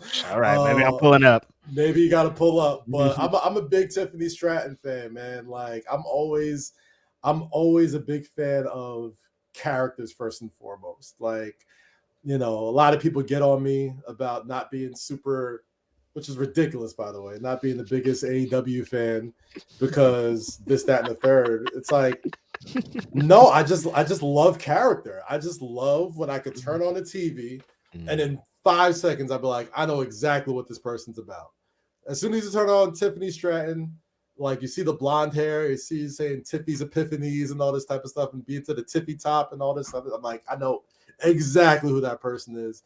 And if she could be a halfway decent wrestler, I'm invested. And turns out she's actually pretty damn good. I thought it was really dope, man. I can't wait to see where they take it from NXT. NXT's been super fun to watch lately. Got Dominic Mysterio down there causing havoc. Carmelo Hayes is rising into, you know, superstar status as well. I'm a big fan of Ilya Dragunov. The Braun Breaker stuff I thought was hilarious. I think NXT is, you know, it was a weird time for NXT the past 2 or 3 years, right? Like the 2.0 thing kind of, it's hard when you're doing like a hard reset of something. Yeah. But I think in the long run, it was probably the best thing that could have happened for, you know, the way they want to create their stars now, you know? Like there's been so many times. I mean, we've watched countless hours of NXT TV over the years. How many times have we seen somebody absolutely kill at NXT and be like, I wish they could just stay in NXT because we don't know what they're going to do in the main roster. Or, this person's going to be NXT champion, but how are they going to fit, you know, up there? Where I think now, ever since the 2.0 era and now the current era, it just feels like it's a much more of a seamless transition. Like people can bounce in and out, back and forth, and not just, you know, the NXT roster to the main roster. The main roster guys come down to NXT, and it doesn't look like I'm watching somebody fight a high schooler. You know what I mean? Like when Seth Rollins and Braun Breaker, you know, main event in NXT, it looked like a match I could see with 80,000 people watching. Same thing with Becky Lynch and Tiffany Stratton. Like the transition just seems a lot more seamless. And as a big fan of the black and gold era, I understand people's gripes about the way it sort of went away, and I understand that. But it's hard to argue that it hasn't been seen as a net positive since then. Mm-hmm. And just seeing the sort of stars that they've been able to make and the opportunities, not just, you know, I mean, look at the Judgment Day, right? Like Finn Balor was sort of like treading water for a bit before he went down to NXT, got his feet back wet a little bit, came back up, and now he's main event status again. Baron Corbin is in the same process right now. He was kind of treading water for a bit.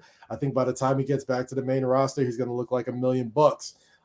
So it's going to be tight. I can't believe it went this long. I haven't talked Jade Cargill yet. I was trying to get all of the notes, get all of the big WWE news out of the way. But yeah, what happened with Jade? Oh, you haven't heard? Nah. Phenomenal match last night. Take a Phil, take a Reg, and she looked great.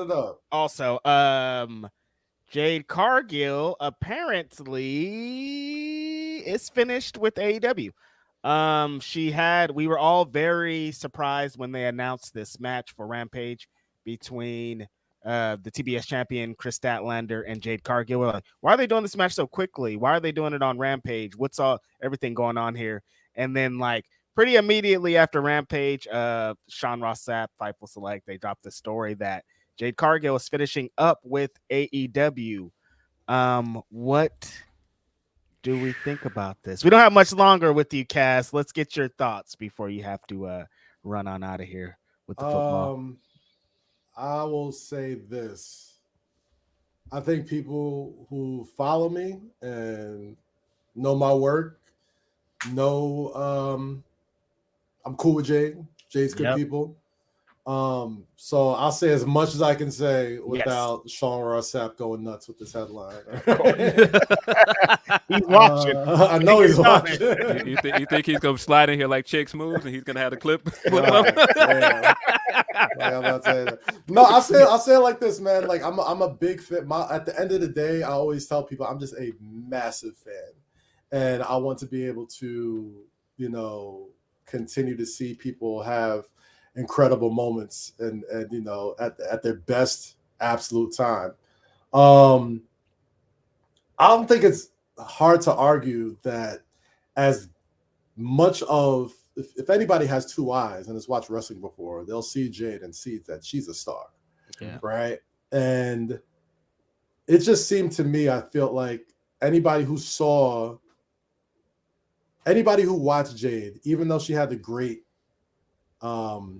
winning streak, even though she held the TBS championship, in my opinion, it did seem like she was treading water for a bit. Now, granted, she's still very, very new in wrestling. But I think for a while, and just in my opinion, I almost felt like sometimes that was used like too much of an Achilles heel towards her. Yeah. Like I think people went a little bit over the top on the, oh man, she's not that great of a wrestler sort of thing. I'm like, no, I mean, like she's just as good as anybody else out there. Yeah. And she makes up for everything else with the pomp and circumstance, the superstar status and all that type of stuff. So I would just say this, man, just as a fan watching, to me, it looked like the TBS championship was much more of an anchor than an elevator, in my opinion. I think for a while, there was times that I would just hope that she would have to drop the title so she can get involved in storylines that matter. And I, as somebody who watches wrestling, I'm always like, I don't care about championships. I don't care about wins and losses. I care about positioning. And if you're not being positioned correctly, it's hard for you to break out. It's hard for you to be taken seriously.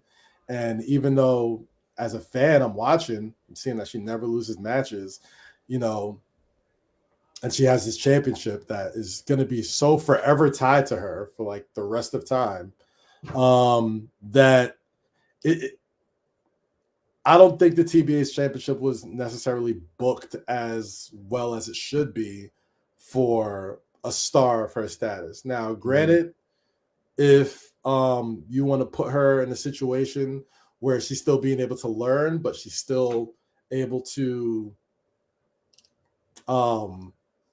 be seen as a megastar, I understand why you do that. But I just believe there was many opportunities during, if what turns out to be the end of Jade's AEW run, that they could have done some things creatively that would have made her even more interesting than just, wow, look at this girl with the physique and the awesome moves and the music and the hair and all that type of stuff, right? Right. So just creatively, I would think that she probably has done all that she can do in AEW. I think with everything that she's got going on, I don't think there's a lot of other wrestlers, AEW or WWE, that put in more effort to be a star, not just in the ring, but outside the ring than she has. She's worked with Bryan Danielson. She's come anybody who's watched that match last night can see just how far she's come in so many years. Right. And that goes without even saying, like, her being in music videos of French Montana, being at Wale Mania all the time, doing the Breakfast Club. Yeah. Like, I mean, mind you, like, you gotta remember, I talk to Charlemagne like every day. And when every day, like, we got Charlemagne. You see the names this guy's That's dropping on the floor. That's another flex. That's another flex. So I put it like, all right, so let's talk about the Breakfast Club, right? Like, anytime any wrestler is in doing the Breakfast Club, Charlemagne hits me up right away. Yeah. It's like, what do I know? What should I ask? Like, what's it going to be the thing? And, Jade, when she did the show, I mean, she was money. And she was somebody that they were all aware of before she even got to the show, right? Which is rare. You know what I mean? I think just the effort that she puts in to maintaining that physique and being a one-of-one star, being able to grow within the ring and learn from some of the best to ever do it. I think Bryan Danielson I can count on one hand how many times before I get to his name as far as the best to ever do it. Right. And the fact that she was a name before she even stepped into the ring, like, it all just kind of seems to me that taking taking the landscape of where the industry is, you're only going to want more for her. Yeah. So if this was the last time we see Jade in AEW, and judging by, Britt Baker challenging for the TBS championship the day after, when didn't seem like she had any interest in the TBS championship before then. Man, ducking the smoke. Kind of is a tell. So it is. I thought about that immediately. And I wonder would that come up on this podcast. But I thought about that immediately, that Britt never talked about that belt until Jade. But I'll tell you this, possibly gone. If this is Jade's last appearance, I think it is addition by subtraction too, right? Like, because if you're doing all these things to, like, protect the fact that she's not, according to AEW fans, people that are in the know, that she's not that good of a wrestler. Well, now that she's not there's no reason why your women's division shouldn't flourish now, right? Like, you got two championships. You got a bunch of women who, have been sort of fighting against each other for the same title and telling the same stories here and there. Chris Statlander's doing Chris Statlander things. But I just felt like there was so much more they can do with that women's division that they weren't doing, because they feel like they were probably trying to build Jade, for that moment. I think she was great in AEW. I think AEW was great to her. But it just seems to me that if this is the last time we see Jade in AEW, She's going to be. I don't really know what to say with that.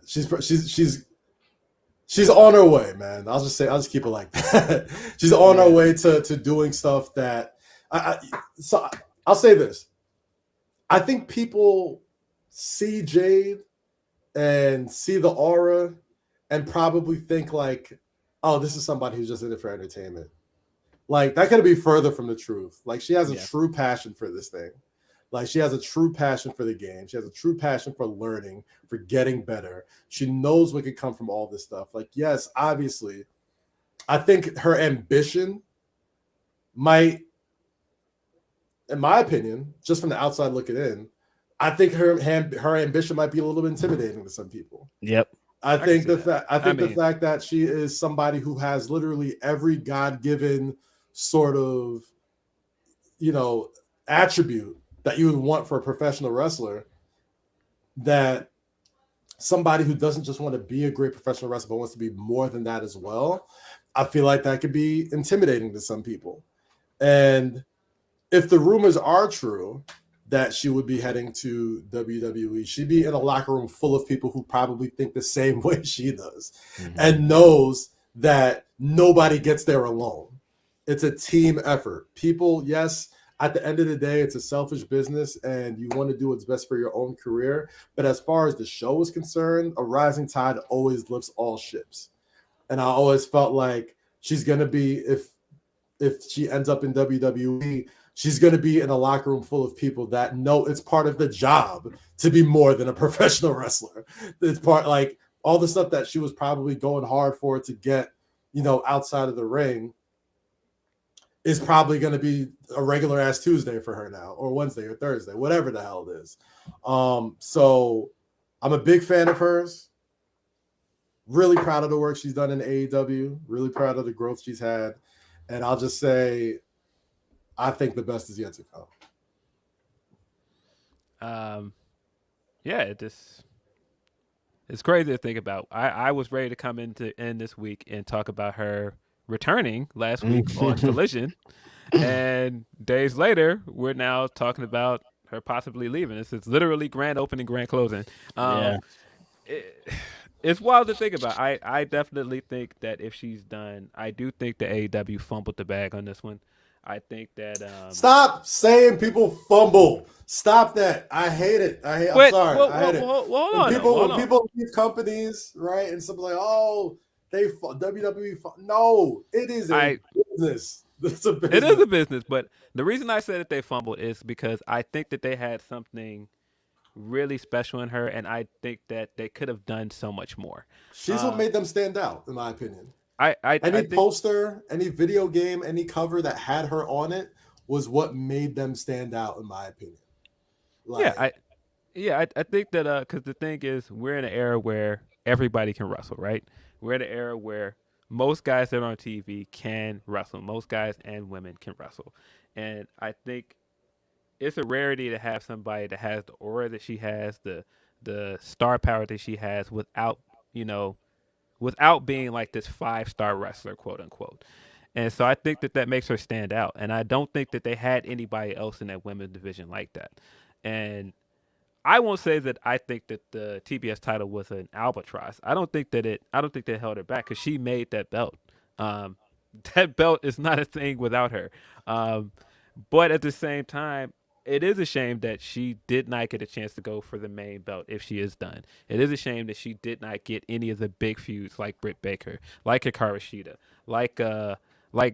she did wrestle Thunder Rosa, but like some of the bigger stars in the division, it's the same. She didn't get those matches. She had pay-per-view matches, but she didn't get like the big matches. She didn't get the big storylines that she should have gotten. And that's kind of what I mean when I feel like they fumbled this, because they did give her the reign. She is the longest reigning champion in the history of the company. She did have a great undefeated streak, but she didn't get the rivalry. She didn't get the story. She didn't get some of the things that I think would have pushed her over the edge.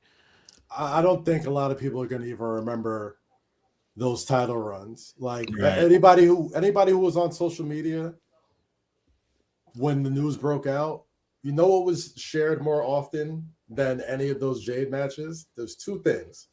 her entrance at Double or Nothing, and who told you it was open mic night, bitch? It's about Shout out to moments. Brandy. It's about moments, man. Like, it is about moments. Like, there was so many opportunities. I see a comment in the section that said the baddies in the baddies section. Like, that was such a man, fumble. Like, that was such a layup. But that's what I'm saying when I say fumble. Like, you had the baddies. They could have did more with the baddies. I don't feel like they did enough with Stokely as her manager either. Like, they brought him in for a little bit. That didn't really go anywhere. Like, next thing I know, we were back to the Smart Mark stuff. And I don't mind Smart Mark. I think he's great. But, man, when you brought Stokely in, there was so much excitement about him being tied to Jade. And it didn't really go anywhere. Yeah. No. I would say, and that's why I always say, like, victory, wins and losses titles do not matter to me. Positioning matters to me. And you could say she was 67-0 and she was the longest reigning champion and all that type of stuff. A lot of those matches took places on Rampage or took places against women that she was just walking over. You know what I mean? Yeah. They didn't take the opportunity to make more moments with her. Anytime she got an opportunity to, in my opinion, anytime she got an opportunity to have a microphone in her hand, she made a moment. Tony cut the shit, right? Like, anytime, you know, there was a story being brought up. I love the Nyla Rose storyline. Like, when Nyla Rose stole the title and they were going back and forth with it, whatever. I thought that was hella fun. And that's going to be stuff that I remember from her AEW run. And I think that's something that anybody who's a fan of professional wrestling will tell you. Like, yes, it is nice to be a 5-star wrestler. But as far as the megastars in professional wrestling, how many of you can say are 5-star wrestlers? Megastars now. Yeah. Who? That are megastars? It's megastars. Rarefied Air. Like, I mean, of course, like right now, I think Becky Lynch. Not even megastar. Becky Lynch, right? Yep. You know Becky Lynch can have a 5-star match whenever she wants to. You know Charlotte Flair can have a 5-star match whenever she wants to. Rhea Ripley, whenever she wants to. But what makes all these people special, in my opinion, is that extra, that other stuff, that thing that you can't teach. And it took a while for Becky to get it, but once Becky got it and became the man, gone. Charlotte, I think Charlotte was on a different trajectory than everybody else. I think she kind of came in with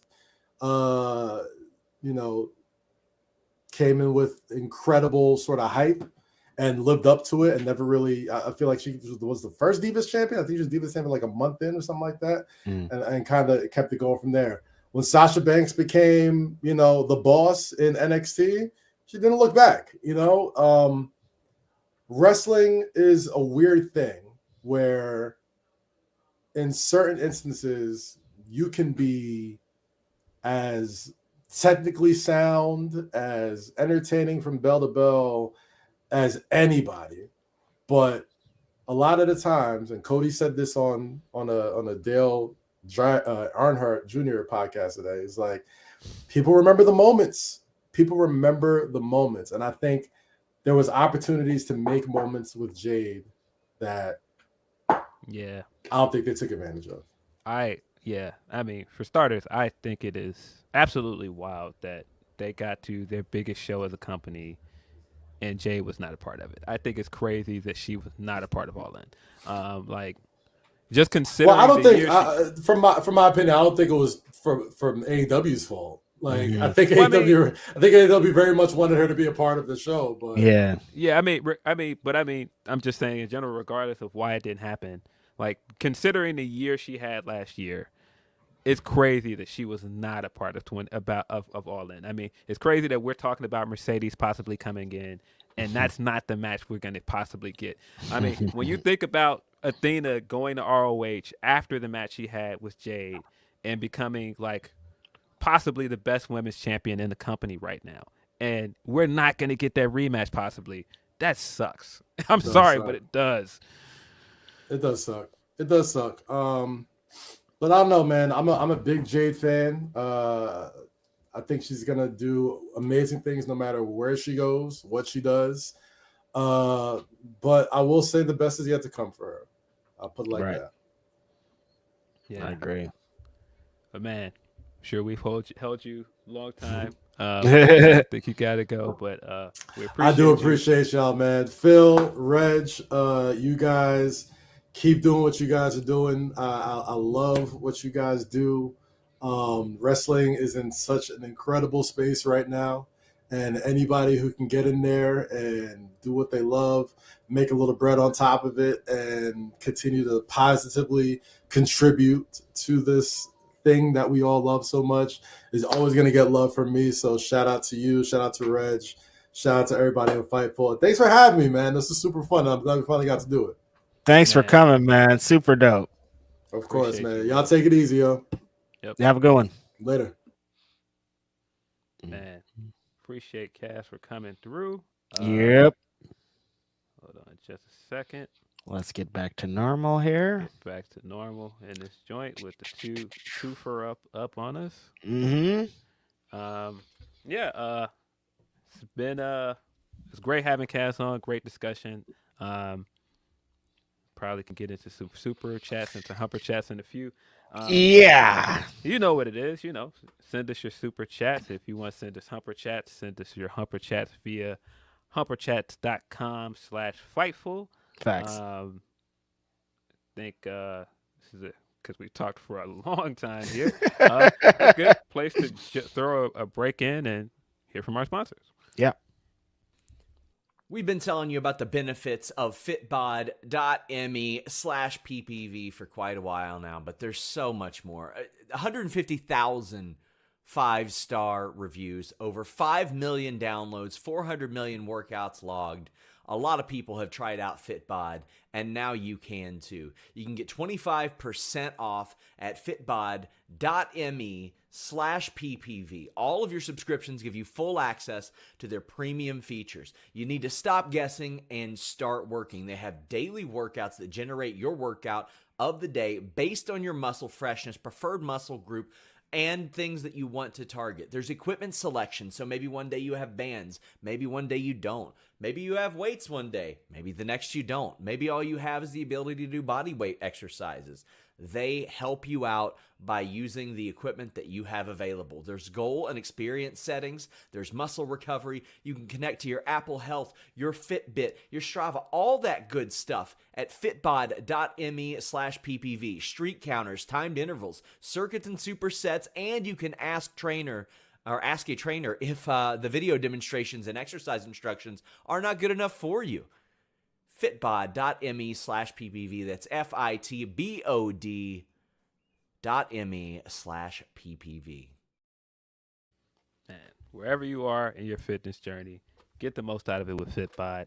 Of course, you can get 20% off of your subscription by using our code fitbod.me at Grapsody. That's fitbod.me, GRAPOS. Why am I trying to blank how to spell it? GRPSODY, fitbod.com. Man, what a wild week of wrestling. Not just the rock stuff, this Jade stuff. I'm sure our super chats will be full of the most reasonable opinions. Yeah, no, everything's fine over here. No, it's been a pretty wild week of wrestling. I think if we were just coming in here to talk about the Jade stuff, it'd be super interesting. But the Rock being on SmackDown just kind of blew everybody out of the water. But yeah, we talked at length this week about Jade and the implications and the consequences and everything kind of surrounding it. And I'm still pretty shocked, honestly. Like,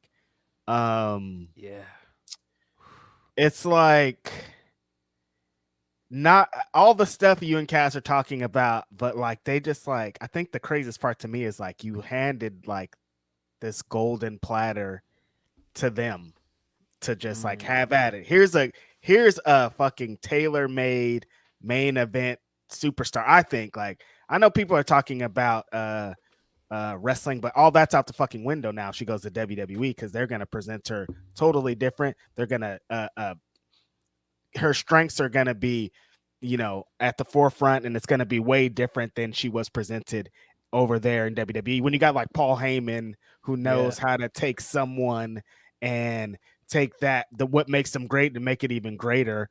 I think that she's going to be on a different level there. So for them to just be like, here you go, this woman could be at WrestleMania, this woman could headline with Charlotte and Becky and Rhea and like all this, is like, I'm pretty surprised that they would do that. That was the most surprising part to me, I guess, kind of just thinking that all this stuff that they invested. I remember being in media scrums with Tony Khan sitting next to Jade and him being like, this is the future of our business. We're so happy to have Jade. We love what she's doing with this run.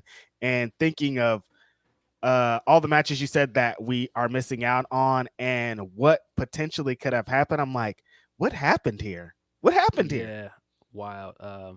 Yeah, my dad just showed up, and that's why I was talking to off mic. But Shout out to Pops. But yeah, no, man, this is wild to think about. I mean, just the timing of it is so interesting as well. I mean, Yeah, that I feel Brit like stuff.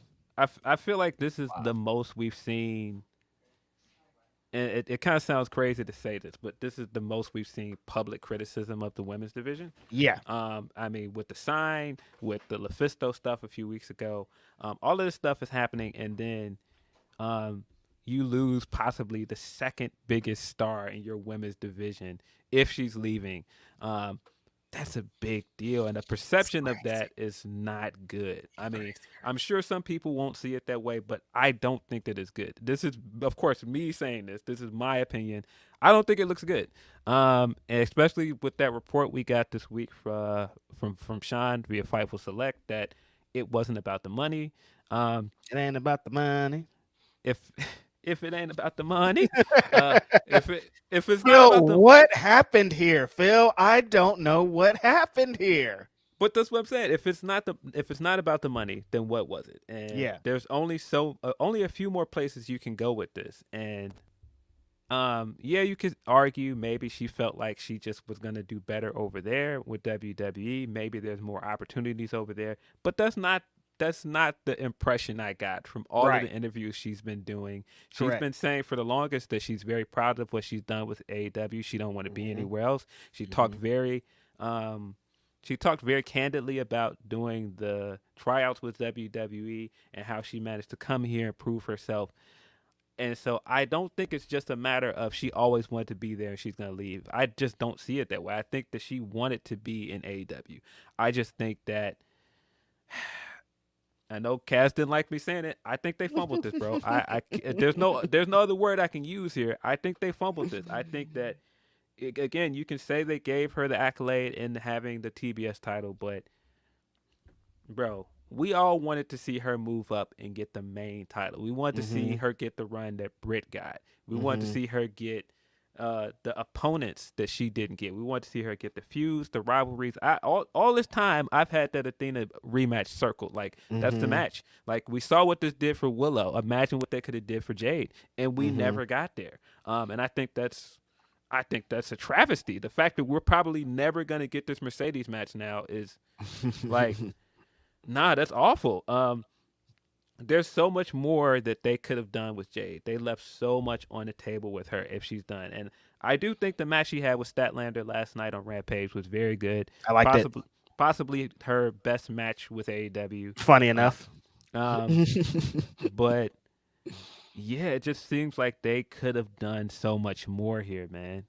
On the other hand, though, my friend, I do think that she is a tailor-made WWE superstar, though. I don't think, like, that part doesn't surprise me. Like, if she ends up in WWE and is a big star, I'll be like, yeah, like, she carried herself like that. I think that's where where some of the disconnect happened with AEW fans, is that a lot of them are wrestling purists, hardcores, and Jade carried herself like a big star. And sometimes when you carry yourself like that, people equate that to WWE stuff. So like, it felt like she's trying to be one, but no, she's just trying to be a big star in general. She doesn't care what company it is. Like, she's going to help your company being a big star. And I think that's kind of what you got into, is like, she talked probably about her time in AEW. She was working with Bryan Danielson, dude. There's people that work in AEW that don't go to Bryan Danielson for advice, and she did. She worked with him. She could have went to anybody. She could have went to the Big Show. He's big. She could have went to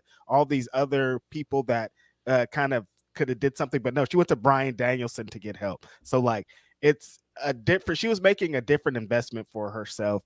And I thought that for her, I feel a lot like Cass says, when you see her on a poster, when you see her on a video game, when you see her in these press conferences and being at these places, you're like, damn, who's that? You know what I mean? Like it feels different. It's like, okay, like there's some cool wrestlers on here. There's a lot of bearded white guys, but like, who's that?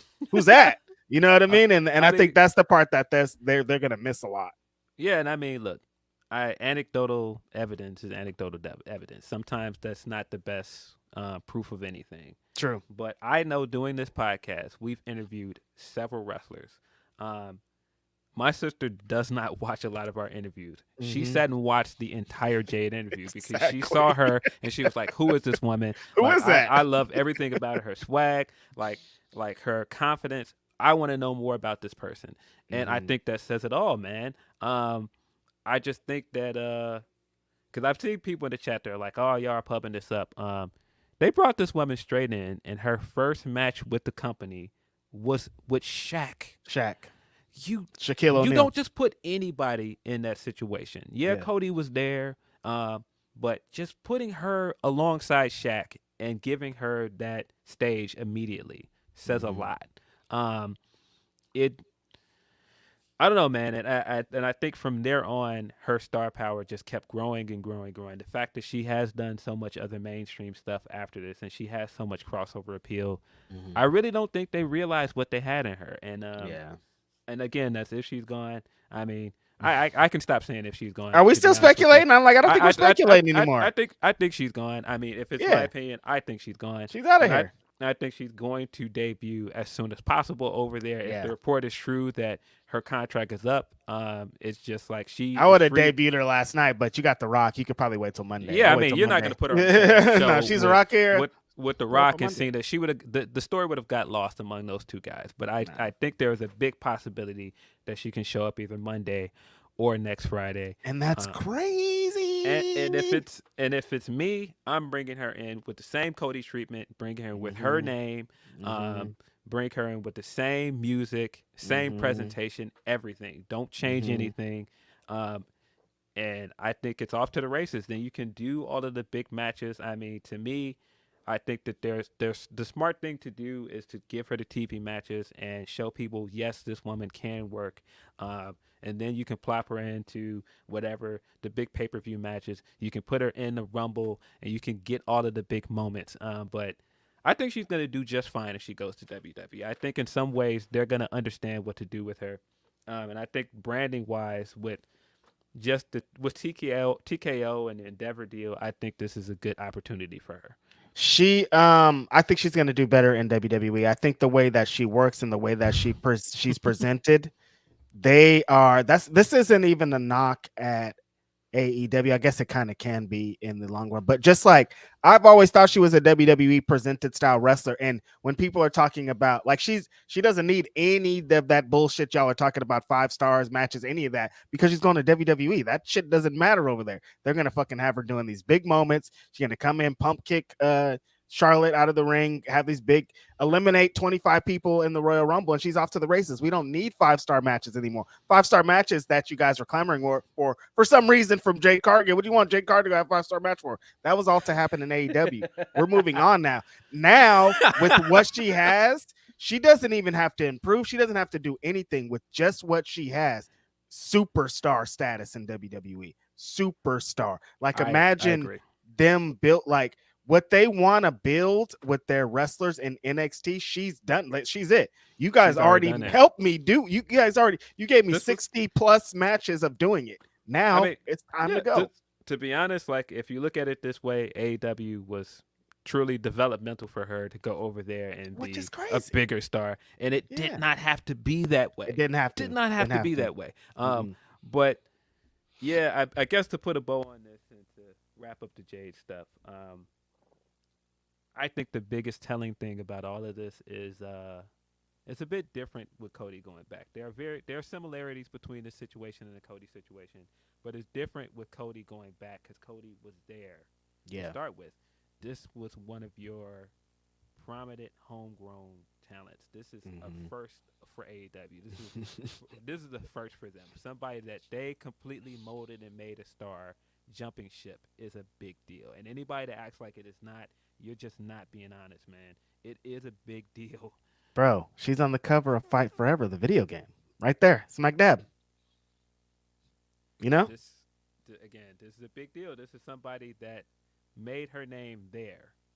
Not in any other indie promotion before coming to AEW. nothing. She got She is a 0 purely- matches before AEW. She's Nothing. a purely homegrown talent for AEW, and for them to lose her 2 years later, that is a big deal. I don't know. Dude, going from Double or Nothing to like, she had the streak and then she lost it, and then from there to here is like, damn, what a crazy couple months. Like, I thought, like you said, we thought we were gonna come on this show to talk about her returning to the promotion, and they was like, psych, she's actually not returning. Just the one match. The one match was fire though, and what a great way to go out. Her and Statlander definitely set it on fire, but. Yeah, it's the best is yet to come. I think honestly, I think she's gonna have a better run over there in WWE. AEW, it's women's wrestling, so everything will be fine. Yeah, let's definitely move on. Let's answer some super chat. We went 2 hours and 50 seconds, and finally we are here. Laron Four says, thoughts on Seth being ranked number 1 on the PWI 500. Can you guys hear me? I saw someone saying that my mic went low. Make sure Phil's mic is back. He has a lot of words. Hold on.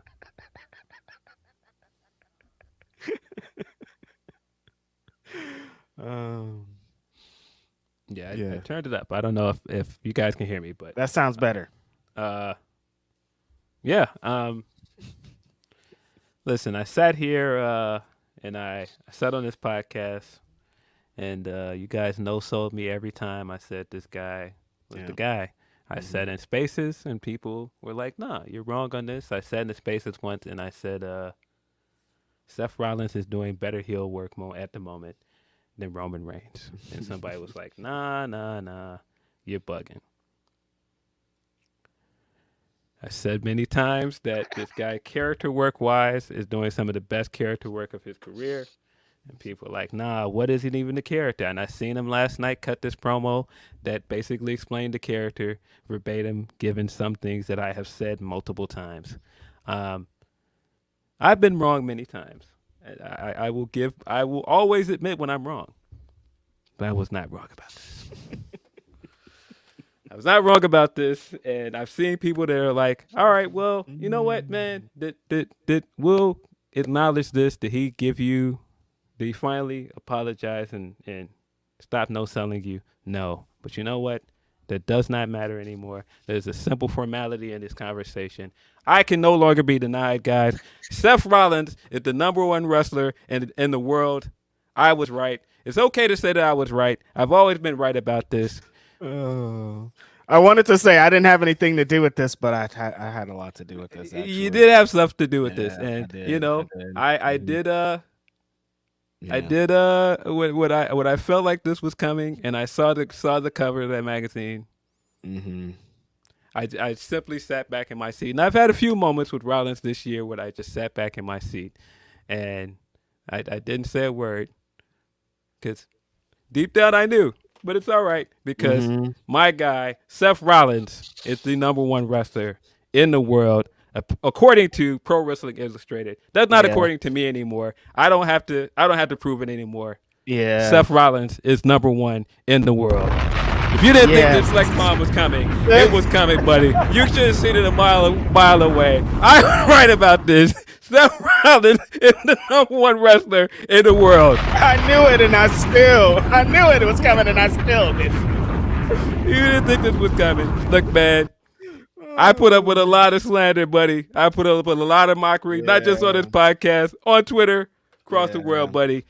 I can no longer be denied, goddammit. Fuck with your boy. Seth Rollins is number 1. I got it. Have at it. It's so funny. In the as people probably know here, I am on the committee for the PWI 500. And so when of course, we start at the top, like who should be number one? Everybody has their things. I went in there. I'll be transparent because this is my podcast and I could say things. I went in there, Orange Cassidy, on the Orange Cassidy train. I was like, I'm going to try everything in my fucking heart to get Orange Cassidy on the cover of this fucking magazine. But that was shut down pretty immediately because of, status and things. But like the run that Orange Cassidy had was top notch. It was up there. Yeah. Also, Gunther, very high. I was like, yo, Gunther has brought this championship to prominence. People are watching this show because of this guy. And, that's all that. But then like five minutes in, I'm like, how do we make this magazine? How do we have this magazine and not have, just as a biased kayfabe looking at this list, not Righteous Reg, the guy that likes spot food, just as a wrestling journalist making this list, looking unbiasedly, how do we not put Roman Reigns as number one on this list? He's a box office smash. The company revolves around him. All the numbers and accolades are going to be on his back. So for a minute, I was like, how do we not make this guy number one? Isn't that like, if we're talking kayfabe, you don't get more kayfabe than fucking Roman Reigns? But at the time we started working on it, is like Seth Rollins had kicked into full gear, no pun intended, with his championship run. And it was just like, well, what he represents and what he's doing and what he's done for that championship and the timing, I think it just was like, I think maybe Seth Rollins it is. And then someone was like, oh, that he hasn't lost a match since January. It's like all these things started connecting together, and it was like, oh, I think Seth Rollins is gonna be number one. The funniest part, I think, is we made like, I think we went through like 100 of the people, and we like disbanded the committee, and then somebody like a few days later was like, oh, 1, 2, 3 is the Shield. And like when we were doing it, we weren't like, it'll be really cool if the Shield was 1, 2, and 3. Like that wasn't our intention. It just legit happened, and we were like, oh shit, that's funny. Yeah, I do think it's cool that the Shield are the top three. Mm-hmm. Again, the smile that came across my face when I saw that Roman was number 2 and Rollins is number 1. It's Roman's fault. If Roman worked every week, he would have been number 1, but he doesn't work every week. Listen, this is everything I've wanted for 2 years, man. Yeah. As a Rollins fan, and I don't hate Roman, but the fact that I've had to listen to Roman is better than this guy for so long. Mm-hmm. Listen, I can no longer be denied. I can no longer be silenced. Seth Rollins at this very moment is having a better run than him. Yeah, the guy and is it's not his fault, Phil. If he came to work, we would have a bigger debate. But it's like, it's not a debate, dude. You're at home. Yeah. And I'm sure some people will be like, well, how much does the PWI matter? It sure matters more than me sitting on this podcast and telling you anything, because this is historic. This is minted. This is in stone. It's engraved. It's in the history books. 2023. Stop being haters, you little haters, talking about, well, what is it, blah, blah, blah. We all been talking about it. We all talked about it that day. A lot of wrestlers enjoyed being inside of it, and it's a really fun measure of, a little thing, a little nice accolade throughout the year, just for people to, you don't have to care about it, but if you do care about it, it's also very cool. So shout out to everybody that made it inside of this magazine. Shout out to people that are stoked to have their numbers in their Twitter accounts and all the shit. I think it's super cool. Do not let these people harp on it. Yes, I am saying that biasly because I am on the list. Shout out to the homies. Shout out to Kevin for having us on there. Shout out to everybody on the staff at PWI, and shout out to everything. I thought that, of course, I tweeted Will Ospreay. Look, I think he should be in the top 10. That was number 2. Yeah, honestly, after thinking about Orange, well, Will Ospreay should probably be number 1 then. Like, what's going on here? And he should at least be in the top 10. Things happen. I don't make the final say. I'm just on the list, just trying to help. Listen, I'll accept all comers today, buddy. Listen, Parachute Kid, what matches he had that is number 1 worthy? He just had a Hell in a Cell match with Cody Rhodes last year that was considered one of the best matches of the year. I'm not And trying you guys to hear remember that, bro. it's the kayfabe list, big dogs, not the righteous reg list. If it was righteous reg list, the top 10 would look way different. I'm not trying to hear this again. I will accept all of the smoke, buddy. You can say Cody had a hell of a year, and his run to the Royal Rumble was amazing. What capped off of that year?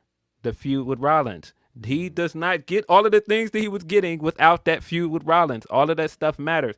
Again, the only thing, well, I won't say the only thing. I was about to go crazy with it. He's going all the way over, huh? Got you. The main thing I've enjoyed about Edge's return to wrestling is the Seth Rollins feud. I'm not trying to hear any forced slander on my guy. You can say you don't agree, but God damn it, it's over for that. This is checkmate, buddy. It's over, man. It's Chinatown, buddy. We've won, buddy. Seth Rollins is number one. Accept it. I'm sorry. It's over. It's over. Yeah, the list is out. There's no changing it. There's no running back. Like, you can put in your thing for next year, but like, it's out. Seth Rollins is the number one wrestler for 2023. Shout out to Seth Rollins. The first, that's funny now that I think about it. The first ever PWI that I worked on. No, the PWI 500 that inspired the BW 500. And you guys, it's not the BWI 500, it's the BW 500. Black Wrestling's 500. I don't know what the I is. I know you guys are confusing it with PWI, but it's the BW 500 for hashtag purposes very soon here. Just want to let you know. But the reason that the magazine that inspired the BW 500, Seth Rollins was number one on that list too. So here he goes again. Listen, man. I'm watching this guy revitalize Shinsuke Nakamura's career. The heel work that Nakamura is doing right now in this feud is incredible. Stop denying my guy, man. That's all I got for you, man. People were talking crazy on this. Oh, it's a consolation belt. Man, listen. I'm seeing it, man. I'm seeing Drew is showing shades of turning heel. Had an exceptional match this week with Xavier Woods. Mm-hmm. Listen, this feud with Nakamura is cooking. I think Drew's next up. I think Drew is going to turn heel, and I think he's going to be eventually his next challenger. And I think that feud's going to cook. Big week for the Rollins Lynch household over there, huh? Number one, PWI. He's still a big champ. His wife is now the NXT champion. Like, they're winning, I think. Big time. Big ratings with Becky. Like, that household, they're doing it. Yeah, man. I don't know, man. I just, again, put up with a lot of slander. I had to come in here with Jake making he's a good hand joke, man.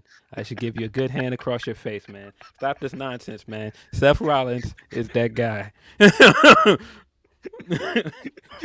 Yeah, so number one in PWIs, guys. The criteria, the number one thing to realize, the fucking kayfabe list. We're judging off what happens on Monday Night Raw and what happens on Friday Night SmackDown and Dynamite and fucking Rampage. Like, this is list what the regular person in the crowd would think of that. This isn't like the list that I would make on who has the best 5-star matches. That's not how this works. Not how it's ever worked. Hulk Hogan used to be number one on this fucking list and shit. You have to remember that. It's different. How many top star in the business. How many times has this guy been number one at this point? I think it's 3. Yeah. Top stars in this business. That's what it's about. If you're the top guy, you're probably going to be that guy. And Seth Rollins is top guy. If the other guy that's supposed to be the top guy is at home, he did exactly what was advertised. Okay, Roman Reigns is not going to be here, so we're going to have another belt that Seth Rollins is going to do what a world champion should fucking do. Yeah, man. And so he did it, and now he's number one on the list. There you go. Yeah, listen, man. I still see y'all trying to do this consolation prize thing, man. Guess where he didn't get the consolation prize this year? On the PWI, where he's number one. Yeah, there you go. So congrats to Seth Rollins, man. Honestly, we're making jokes here, but no, the dude earned it. He legit earned it. I know, of course, being a great champion. Of course, me being extra away. I think he deserves this. He's had a great year. He deserves it. I think all the rest of the wrestlers that have made the list also deserves it. I've seen people talking about how Naito did make the list, which seems like it's like a clerical error or something. Yeah, it's not because he sucks. Come on, you guys. Yeah, but these things happen. When you're trying to put together a list of 500 people, these things happen. I've left people off, and felt very bad about it. It's very easy to do. Listen, man. Every time, listen, I hope you're in as much pain as possible, Demolition Worm. I hope every time I say he's number one, I hope it feels like I hope it feels like a stake going through your soul, man. I hope every time that bomb rings off, it is excruciating for you, man. Because again, I've had to put up with a lot of lies, man. No more lies. Again, I will no longer be denied. Seth Rollins is number one. The number one sports entertainer. Yeah, that's exactly what we're saying here. That's exactly what it is. He earned it. But if it's like, who's the best wrestler? Like, come on. I mean, yeah, if we're talking about it's five or six above the boy. I mean, that's not the conversation we're having. But I think, it's not the conversation we're having. If we're having that conversation, it's different. But yeah. I mean, I think it's hard to deny that this guy has had a tremendous run from 2022 on into this year. He's had an amazing run, and anybody that's saying he's not, it's not being. I couldn't imagine watching that Survivor Series where the three of them debuted. That this where they would be. They're all champions. Seth Rollins is the world heavyweight champion. Roman Reigns undisputed WWE champion. Moxley is the international champion. It's like, I didn't imagine that they'd be the leaders of the industry. Like, it's kind of crazy to think like these guys really came from, not like when Seth Rollins got signed to WWE, he was one of those like, this guy's probably not going to do it because they don't really like guys like him like they do. Like, it was like kind of the CM Punk thing. It was like they like guys like this, but also they don't. He's a little bit different. He's this, he's blah, blah, blah. But like, no, they all took that and now they're fucking running the industry. It's great for them. Yeah. Yeah. I would say Roman Reigns is the only one I would consider a homegrown WWE star, though. I don't think Mox and Rollins were. No, he's definitely not. I mean, I've seen people try to do Seth Rollins is a homegrown star. Tyler Black is not. Like, shut up. Get out of here. shut up. I hate that. I hate that so much. Tyler Black is just shut up, dude. It's all the same. He's not Tyler Black anymore. He's a totally different guy. Like, stop. Yeah, so you guys buy that magazine. It's out digital now. And it'll be in stores soon, and you can see all your favorite fans. LaRon Ford also says, how would you book Jay's debut in WWE? We kind of got into it a little bit. But what would you do, Phil? I think a cool thing to do, if you still have Trish Stratus, I don't know how much more time Trish is like full time. Mm-hmm. I would have Trish come out and cut a promo, and the person that interrupts it would be Jade. Comes out with her music and everything, kind of like the Jericho debut. And she like goes to shake her hand and then pulls her into the Jaded, which, by the way, homage to Jazz, who made that finish what it is. With Trish Stratus, baby. Lays her out with the Jaded, picks up the microphone and goes, you were the past and you're appreciated for what you are, but I am the future of women's wrestling. And I am now a WWE superstar. And then right after that, you thought this was open mic night, bitch, and this is leading to WrestleMania 40. Jade Cargill taking on Brandy Rose.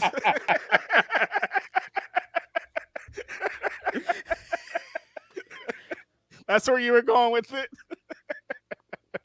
Yeah, no. It has to be, I think, like that. Just like, honestly, I probably would just like look at the Monday Night Raw, drop her music, and she's walking to the ring, and we're starting the show with Jade Cargill in the middle of the ring. I don't know if that's how crazy they feel about it, but that's how I feel about it. Because, like, just like you were saying, Phil, this is a homegrown AEW star. She had 0 matches anywhere else in the world. From scratch, she was built over there, and they don't have any from scratch built over there to this. Man, so listen. I would put the big spotlight on it to be like, look, you guys. Do your homework, boy, dude. Before the Grand Slam, before the Road to Valhalla, the bitch slap was a thing. Jazz popularized that way move before any of that. Mm-hmm. And so I feel like that's a not good callback. And I see people, no, I'm not saying that you make the Trish feud her first feud. No. I'm saying that is a good way for her to come in right away and make a statement. Yeah, I was going to say that's how you make a statement. That's not the feud. You get her into something else, like kind of offer it. But get her in there with, I'd probably honest, maybe Bailey. Put her in there with Bailey off rip. That's how you. I think Bailey. This is gonna sound very cliche, and I'm sure people are gonna be like, "Oh no." I feel like you've got to give her a natty match on TV to show that she can work. Because I think that Natty's the one to put her in there with for sure. Yeah, I think the big criticism is always going to be, can she work? And I think Natty is somebody you could put her in there with, that she can prove herself as a worker. And of course, I'm not saying make that the feud, but that would be a good TV match to pad time in between pay-per-views, because the next pay-per-view is Fastlane, and that's in what, like 2 weeks? I don't think you have enough time to build a pay-per-view match in 2 weeks if she debuts within 2 weeks. But I do think you can get an interesting TV match with Natalya out of that time period. Oh, do you would you debut her on the PLE, or is that a straight up TV moment? I think you make it a TV moment, just like what that means to like Wednesday Night War people, and like I think you make it a TV moment. Straight up, that's a good idea. And if it's on Fox, that's huge. So I'm like, it'd be dope to debut on Raw, but like debut on Fox, having Jade come out on Fox.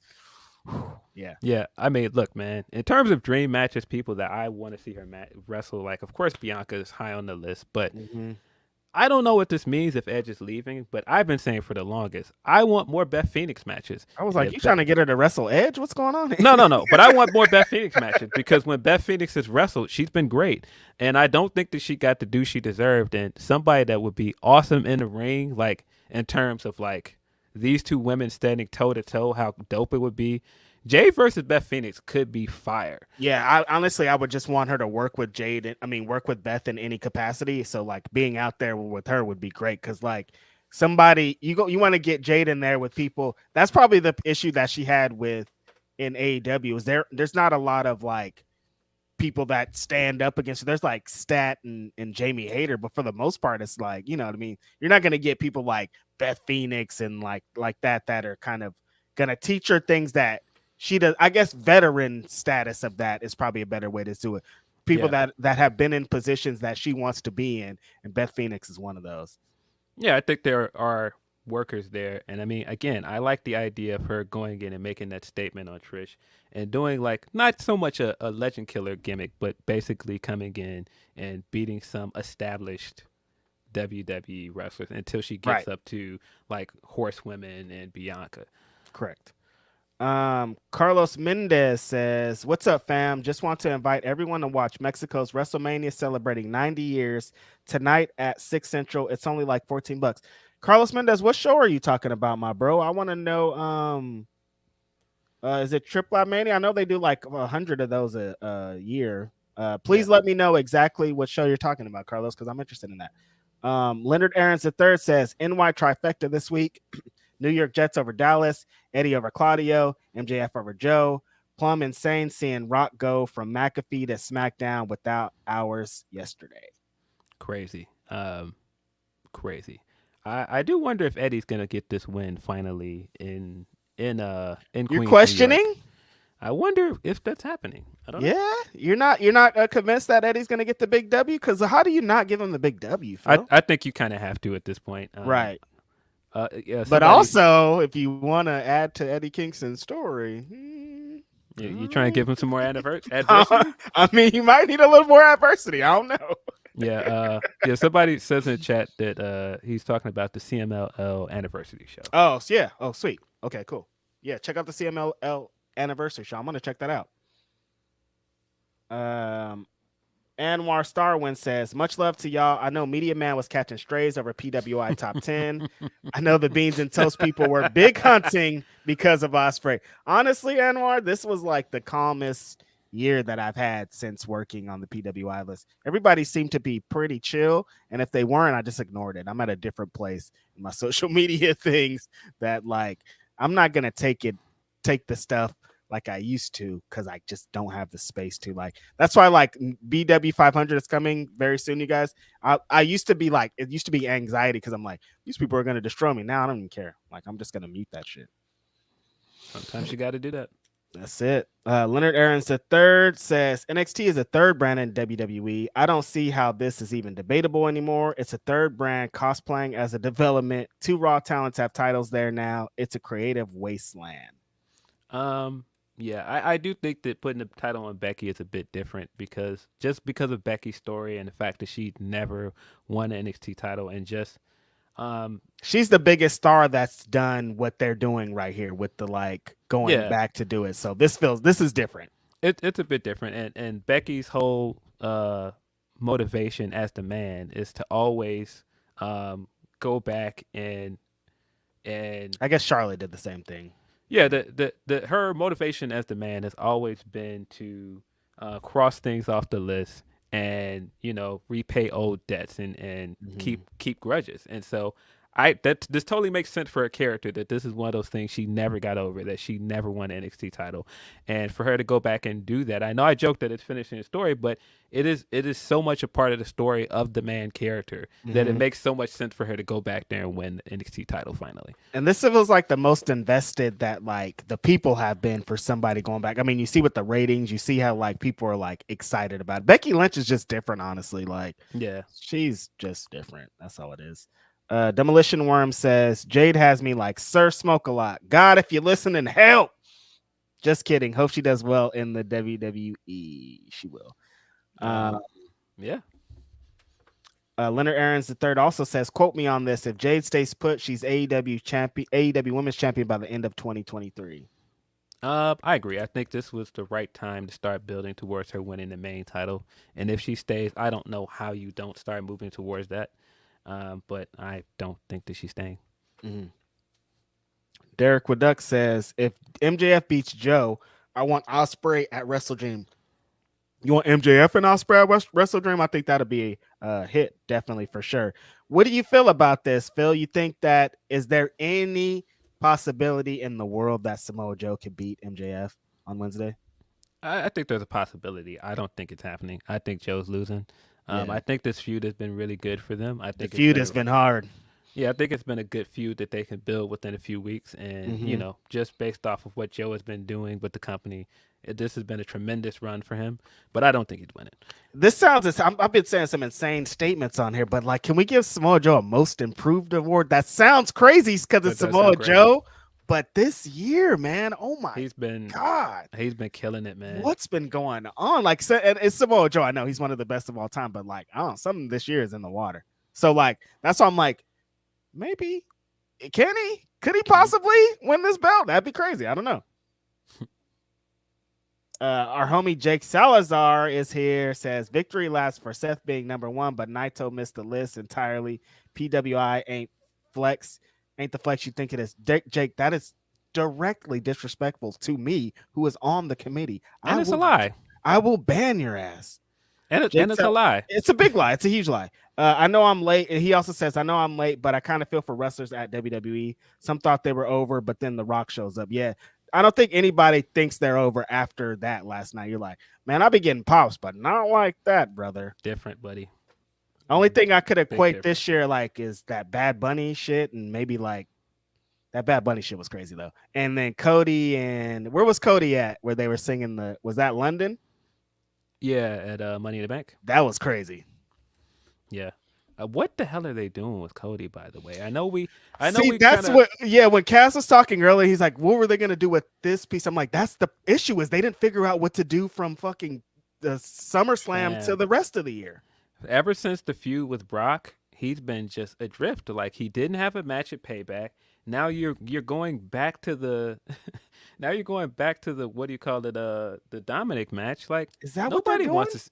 Yeah, because you didn't see that? The Dominic match is announced for Monday. He's wrestling Dom. Why? So, that's why I said on Twitter, I'm like, why is this guy still wrestling Dominic? Like, he's past that. Like, you don't have another feud for this guy? What's going on? I don't know what they're doing with Cody. And, I mean, it doesn't bode well if you are one of those people that thinks that Rock is going to take his spot at WrestleMania. The way they're currently booking him, it don't look good. And I mean, of course, we also have history on our side because we've seen this happen to CM Punk. He lost his match to The Rock at WrestleMania. We've seen this happen before where a bigger superstar comes in and somebody else looks like they're on a trajectory. For sure. So we've seen this happen before, so it wouldn't be out of realm of possibility. I do kind of think that Rock is kind of like dangling the carrot in front of us, and we're not getting that WrestleMania main event. I don't think so either. I think he was just in town. Like, we were just talking too much. We here talking football. I ain't got nothing else to do. Strikes going on. That Black Adam stuff is going on. Hey, it's a merger. Coach Prime told me to come through. I will definitely pull up. Yeah, no. So, but yeah, which I don't know if this is also newsworthy. Punk.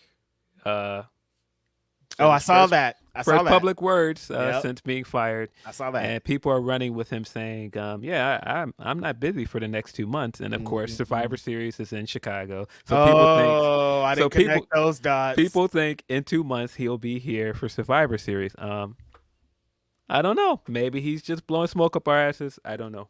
He's good. He's so good. He's very good at doing those things. I think that it probably was just a fun moment. You know who's really good connected to that quote from Nick Khan this week? Oh my God, I love the discourse on people trying to figure out what the hell he said when he didn't really say anything. Bruh politely answered that question with a non-answer, and people are like, "See, man, this is what I thought it meant." Exactly what I said. I'm like, I don't think he said exactly what he you didn't said. say anything.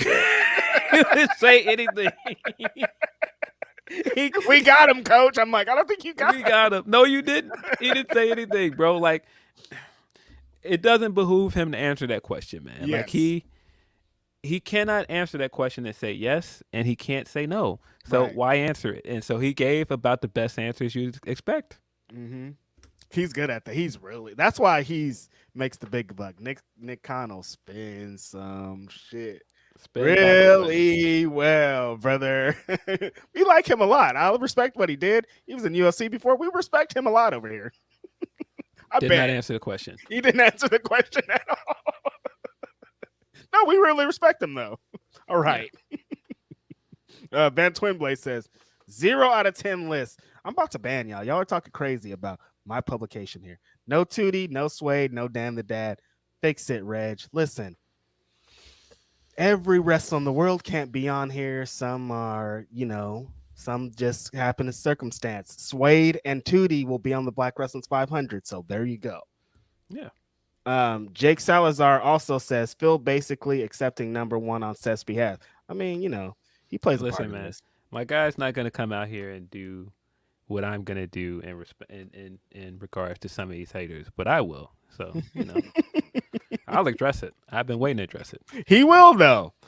Jake Salazar also says LMAO TK losing his biggest male and female star in the same month is hilarious. I told you, Tony, you're going to pay for your crimes against Punk. I don't know if I would say all of that, but yeah, that's I don't know if I would say all of that, but it does look crazy. It looks crazy. Dream Ninja 77 says Jade versus Rhea, all the muscles. Yeah, that's a. Yeah, I think that's a big match, but I still love the assumption that the match for Rhea at WrestleMania is probably Becky. And they've been teasing that one for a minute. Like I've said a couple times this week, I'd honestly would pair Jade up with Bianca being partners and just make $1 gazillion. But that's just me, and that's just what I would want to see visually. So I guess that's something else. Can you imagine? Can you imagine the perception of that you lost 2 black women that were tag champions, and that turned into a big news story, and then you get Jade and Bianca and put them on this monstrous tag title run. Ooh, wow. Yeah. Wow. That would be quite the Band-Aid if hey, don't worry about any of that. Mercedes is over there. Don't worry about that. Look what we're doing. Steven, I screwed up your name last time. Marsu Seeley. Yes. Have Jade debut like Scott Hall did and start the NWO angle. I like, you know what? I'm not mad, Steven, at Jade walking out in the crowd and people being like, oh shit, is that Jade? What the fuck is she doing here? That shit might be kind of hot. Hopping the barrier and starting some trouble. I'm saying, and they're like, yo, who's that with the hair? She's looking fine. And then we're like, oh shit, that's Jade. I mean, I'm mad at it. I like it. The Skills H-Town says, can't wait for the Jade cricket commercial. Nah, they got to bring back boots for Jade, man. Where you at? City behind you. The whole city behind us. Leonard Aaron III says, Joe beating MJF wouldn't be the worst thing in the world. Joe is an outstanding run, and the stuff with Stoke has been excellent in ROH. Yeah, totally. Yeah, D Skills H-Town also says, Cody is going to finish his story against Dom. Gross. Gross. That's pretty nasty. But what are they doing? Why are they doing that? And then Jake Salazar also says Joe needs to beat MJF so my Joe versus Kenny agenda can pick up some steam. Joe versus Kenny, I haven't thought about that, but damn, I want that. That would be fire. Wow. I don't think Joe's winning though. Yeah. I don't know. I would. man. But I don't know. It's up in there. It's up in there. It could if it happened, I wouldn't be the most surprised. Joe was great this week. He did bring back the old Wendy stuff when he was like, "Oh, Max." All of the stuff was great. The ending of Dynamite this week was really, really great. The stuff with Adam Cole and Roddy Rodder turning around. Oh my God. Roddy faking his neck injury and yelling, "I can't see, Adam. I can't see." Yeah, right here, but I can't see you. I can't see you, Adam. All that stuff was great. And then Joe coming out and choking Cole out the same way that he did on NXT and standing over him. Really, really great way to end Dynamite. Great work. Samoa Joe, man, killing it. I'm interested to see what they do tonight to kind of put a bow on. What's that? Look, that's not what I was talking about.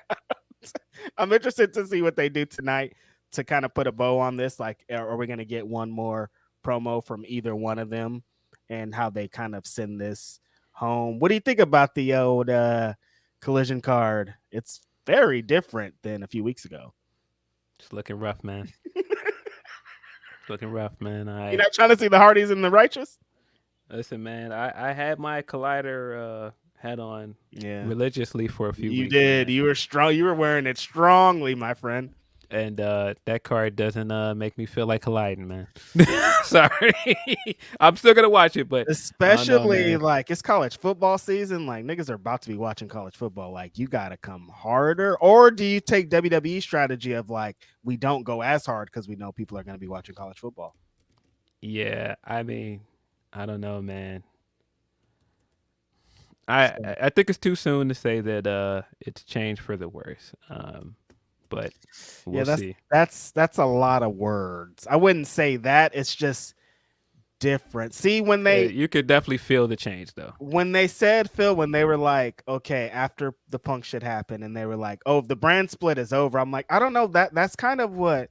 That was the good thing. Like, I don't want to see, like, now you have two shows. We don't have to see the same wrestlers on both shows. We had two shows so we could see some wrestlers over here and some wrestlers over here. And I think that's part of the strategy that they need to keep. Then where are those wrestlers? Like, if that was the whole ploy that, all right, well, Punk was keeping these guys from being over here. Right. All right. Where are those guys on Saturday then? The main event is not the Young Bucks and Kenny Omega versus somebody. Man, this is what I'm saying. Like, it don't look. Well, I'm going to give it a few weeks. I'm not going to jump to conclusions. But it's looking crazy off rip, I'll tell you that. Not going to jump to conclusions just yet. Yeah, we'll see. They're still probably shuffling back there. Like, I don't think it's not going to be immediately we know exactly what to do with this show. And I think it's going to be a few weeks of trying to figure out where to go with this. They're going to have to put an emphasis on Brian, as Brian's saying in all these interviews that it's shit. He's seeing the end of this. Like, we're going to go in with the bro before he's out and just do all the dream matches and shit that we could get off on Saturday. The smaller tier ones, do them all on Saturday to carry this show. Cause I don't know if whatever they're doing now is going to be it. Yeah. I have to assume if the Jade stuff didn't happen, the contract stuff didn't happen, that possibly would have been the main event of Collision and not Rampage. Of course, I'm just assuming. That makes sense. I'm assuming if Jade wasn't gone, that they probably would have did it on Saturday because that's where she debuted. That's a good match too. That would have worked pretty well. Yeah. Damn, I can't believe Jade. Phil. Bruh, I'm just still trying to process the fact that she just came back last week, and we're already done. Wow. Who is what do they do? What do they do as far as a woman's star moving forward? Are they banking on their money on Mercedes? Is that what's going on here? What is in 3 years? What is this gonna look like here? I don't know. I have to assume they're probably banking on having Mercedes. I think that they've got something working with Tony. I think Tony Storm is looking like one of the best characters, but in terms of what Jade could have been, that's what I'm saying. They don't have that. They don't have that. And I mean, I'm sure somebody will be like, but Britt Baker, Again, they don't have that. Not the same. They just don't have what Jade would have brought them. And the closest they could possibly get right now is bringing in Mercedes. Yeah, you're gonna have to build somebody up from scratch again, and you're gonna have to hope that a big star falls in your lap. Why did they do? Every time I think about it, I'm like, what? Yeah. It was right there. Why would you? What? Why didn't you just? It's just this Yeah, is I mean, this is a hell of a story right here, Phil. A hell of a story. Yeah, and I mean, look, they've got options and people that they can build up. They do still have Willow. They do still have they have other options, but in terms of what, like I said, what they had in Jade, they don't have anybody that can do what she was doing. That wrestling, Jade is Jade. Jade is a fucking one-on-one, which is kind of crazy to like. Yeah. You know what I mean? Like that's what I think. That's the craziest part about it is like she's not really replaceable, not immediately. No, I mean like where is she from? Where do you find this person? Like, and I think the timing is the best part to think about here, Phil, because 2 years ago WWE was in a way different place. There was there was a time where people, I don't want to say they didn't want to go to WWE, but AEW as an alternate seemed a little more valuable to like somebody in her position. Now somebody in her position is just going to want to go to WWE. It's different. Again, I know, a lot of AEW fans won't want to hear this, but the timing of them being criticized heavily like this about their women's booking and this happening is not good, man. Yeah. It looks bad for them. And I'm sure some people are going to be like, they gave her plenty, and they did give her a lot. They gave her more than most, but two things can be true. They did give her plenty, but they could have done so much more with her. Yeah, I don't know.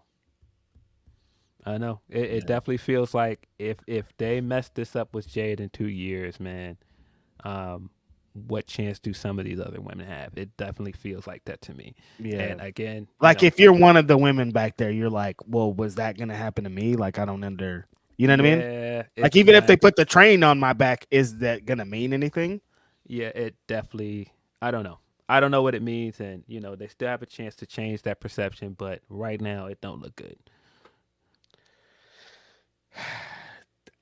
There's a light at the end of the tunnel, AEW. You still have a insane amount of insanely talented women's wrestlers that you can get behind, and you can do this again, and it can happen, so it's not over. It just looks crazy. That's it. It does. I mean, and I'm sure somebody will be like, oh, well, look at this, look at that. I'm like, well, look at this. Look at it this way. When you got Saraya a year ago, this was considered a big deal. What did they really do with Saraya that really garnered the attention that they initially got? Yeah, she's champion now, but big Wembley moment after she had 2 matches this year? Yeah.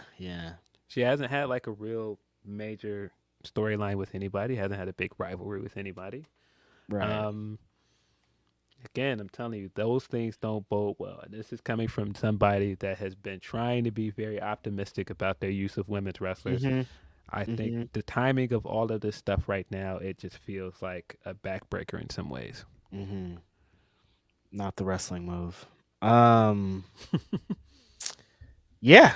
I mean, we're going to see what happens here in the next couple of weeks. It's about to get very interesting. Yeah, the narratives are going to be nasty. The narratives are crazy. And time continuing to move on, and how AEW's been doing this, letting contracts run out type deal. It's gonna it's gonna continue to get interesting as the months go on.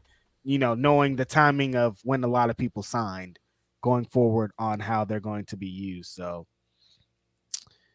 there's a lot going on, you guys. Should we get into some humpers? Do we have humpers?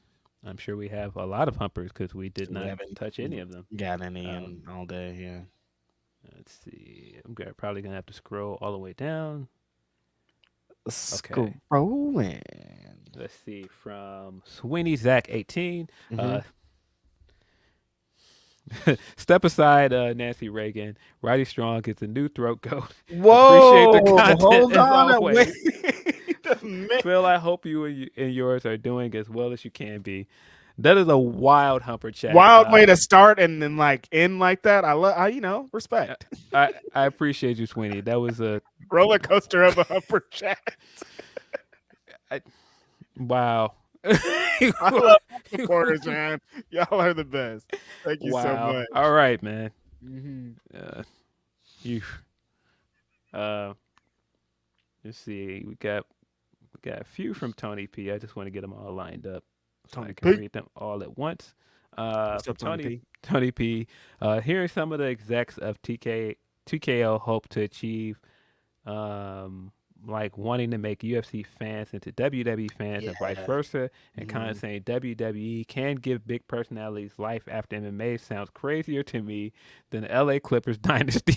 Yeah, straight up. Yeah, a lot of what they were talking about this week, Phil, and wanting to. There's no.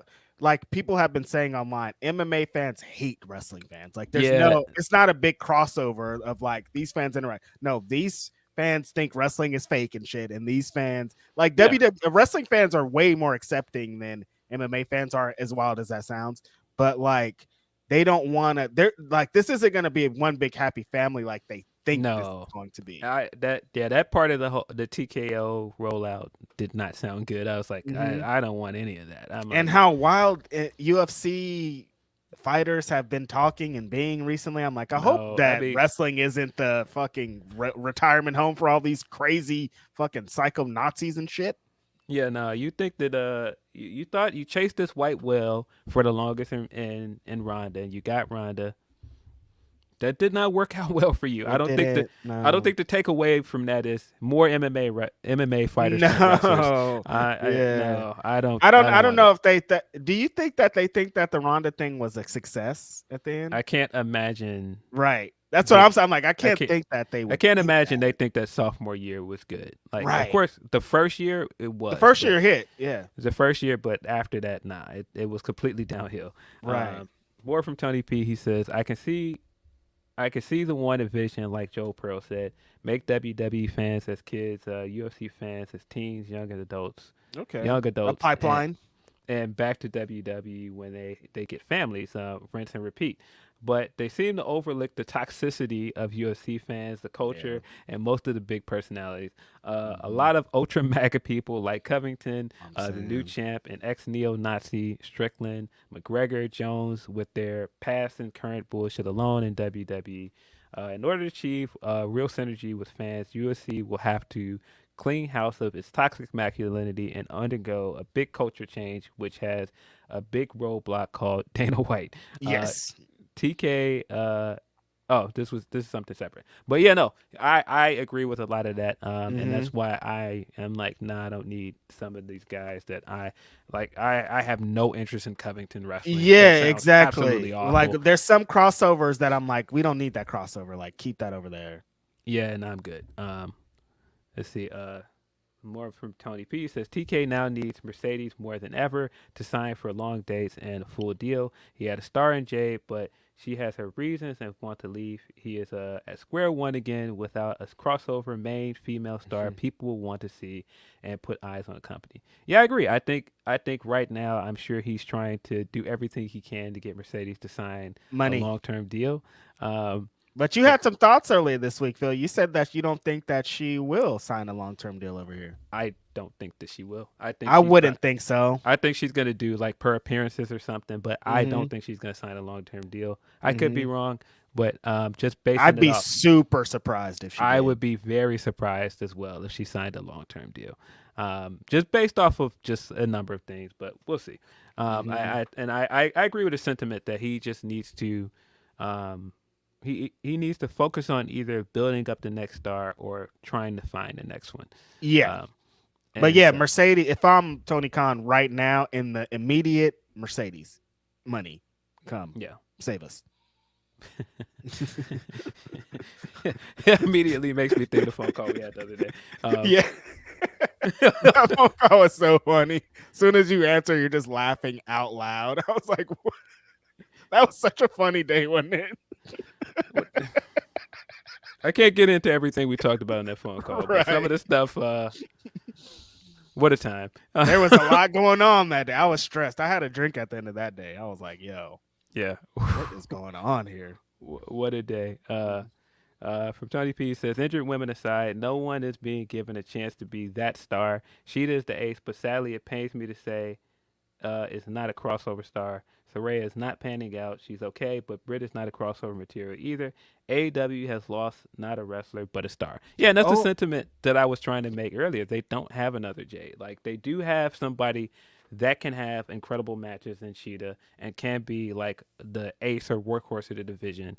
They do have a lot of really talented women, but they don't have a crossover star that they had in Jade. What do you think I was going to ask you, what do you think is going to happen on Wednesday with this title match? Do you think that Toni Storm's going to win it back? I don't. I think Saraya is going to retain.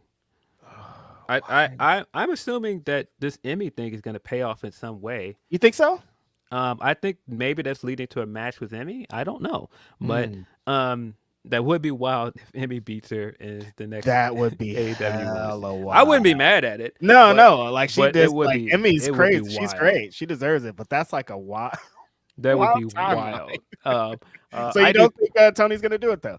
I think she's going to retain. I think they still want to get the Mercedes match at some point. Okay. And so I'm assuming the Mercedes match will probably. I'm just be for the like, title. we just don't know anything about Mercedes recovery. Like, we don't know nothing. So I'm like, when is it? I don't know when it is. That's the scary part about it. We don't know nothing. I don't know. But yeah, I just sit in chat. That does make perfect sense. Emmy versus Saraya at Wrestle Dream makes a lot of sense. Oh yeah, that does make sense. So maybe that's the payoff. That's a good idea. Maybe there is no payoff. Maybe this is just something they're working themselves on Twitter. But I think you've got to run with this. I think you've got something. I definitely would rather see Tony and Emmy at Wrestle Dream, but Yeah, I agree. I agree. I agree. And Tony's money right now. But I don't think Tony needs to be champion. Like, her character is working. And so I think she will eventually be champion again, but I don't think she's going to win next week.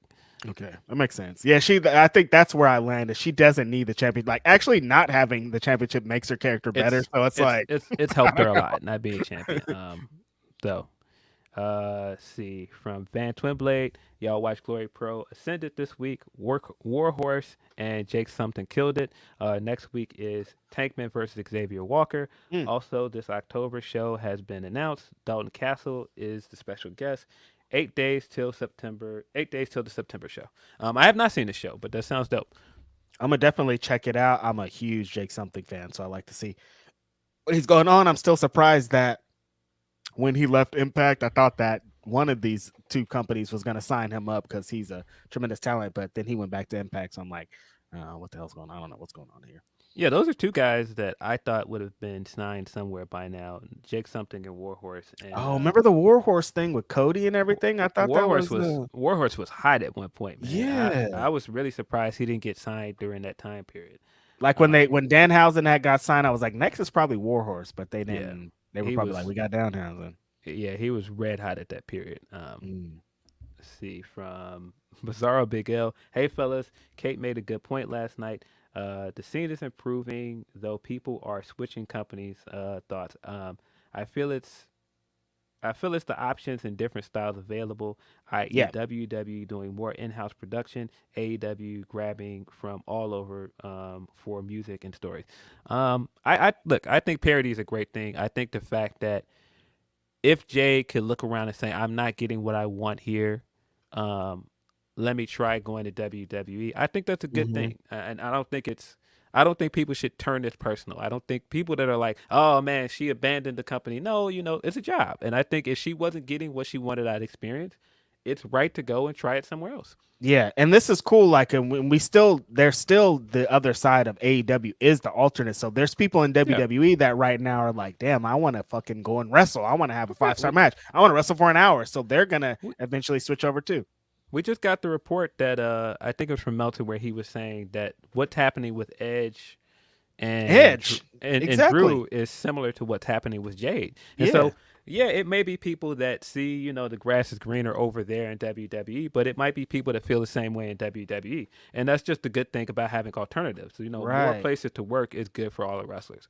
I never in my life thought that Edge would work anywhere else. Kind of like Chris Jericho. Like when Chris Jericho came to AEW, it was like, what? Like Edge is going to be exactly like that. Like that's a WWE superstar. So for him to even have the thought of going over there, I'm sure his fake brother / best friend is saying, I'm having a great time over here. You probably should come over here too. And probably playing a big role. But it's so interesting that like, yeah, exactly what you're saying. Like on the other side, you got this guy that I thought was a lifer that potentially is going to be on the other team. Yeah.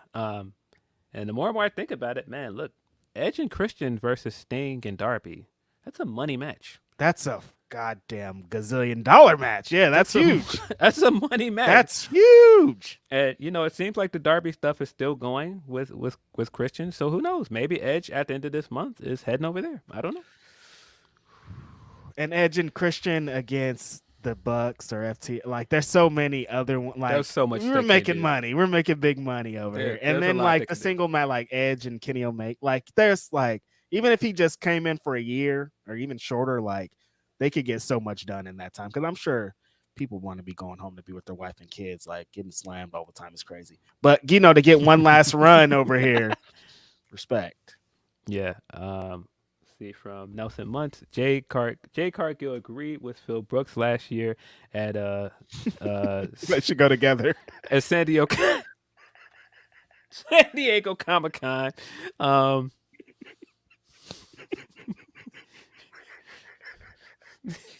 not doing this. You don't think CM Punk and Jade Cargill should debut together in WWE? No, I don't. I don't think that. I love it, man. So funny. But Nelson Muntz says Jade Cargill agreed with Phil Brooks last year at San Diego Comic-Con when he said how awful WWE treated Trinity and Mercedes, and that nothing had changed and is now probably going to work at the same Something has place. changed, though. Yeah. Now it's probably going to work at the same place where Vince McMahon still gets to call the shots. Listen, we're always going to do this when people say things against the other side. Like, I mean, we just got done doing this with Carl Anderson where it was like, man, you was talking a lot of shit about WWE. Now you back over there getting a check. Bro, it'd be like that sometimes. Yeah. I mean, Cody smashed a fucking throne, bro, and he's back over there, man. It happens, man. But yeah, I think in that moment, that's why I still feel like this is not just like what people think, because Jay was all in on being in AEW. And again, straight up, even if you look at what we just described with the smashing the throne, there's so many similarities between the Cody stuff and the Jade stuff. And also, I think the other thing that is very telling here is Cody was very high on Jade. And I think if she does end up over there, I would not be surprised if Cody is over there vouching for her big time. That's where I landed at this week, because like hearing the rumblings and stuff we hear, I'm like, a lot of this sounds very similar to what we heard exactly after Cody left. Bro. I'm like, wait, this is kind of like exactly the thing that he went through. So yeah, that's where I was like, okay, like I know, we don't know anything, but she definitely was like, hey, Cody, let me get some advice, my friend. Like, what's going on? And I think it says if anybody would know, he would know.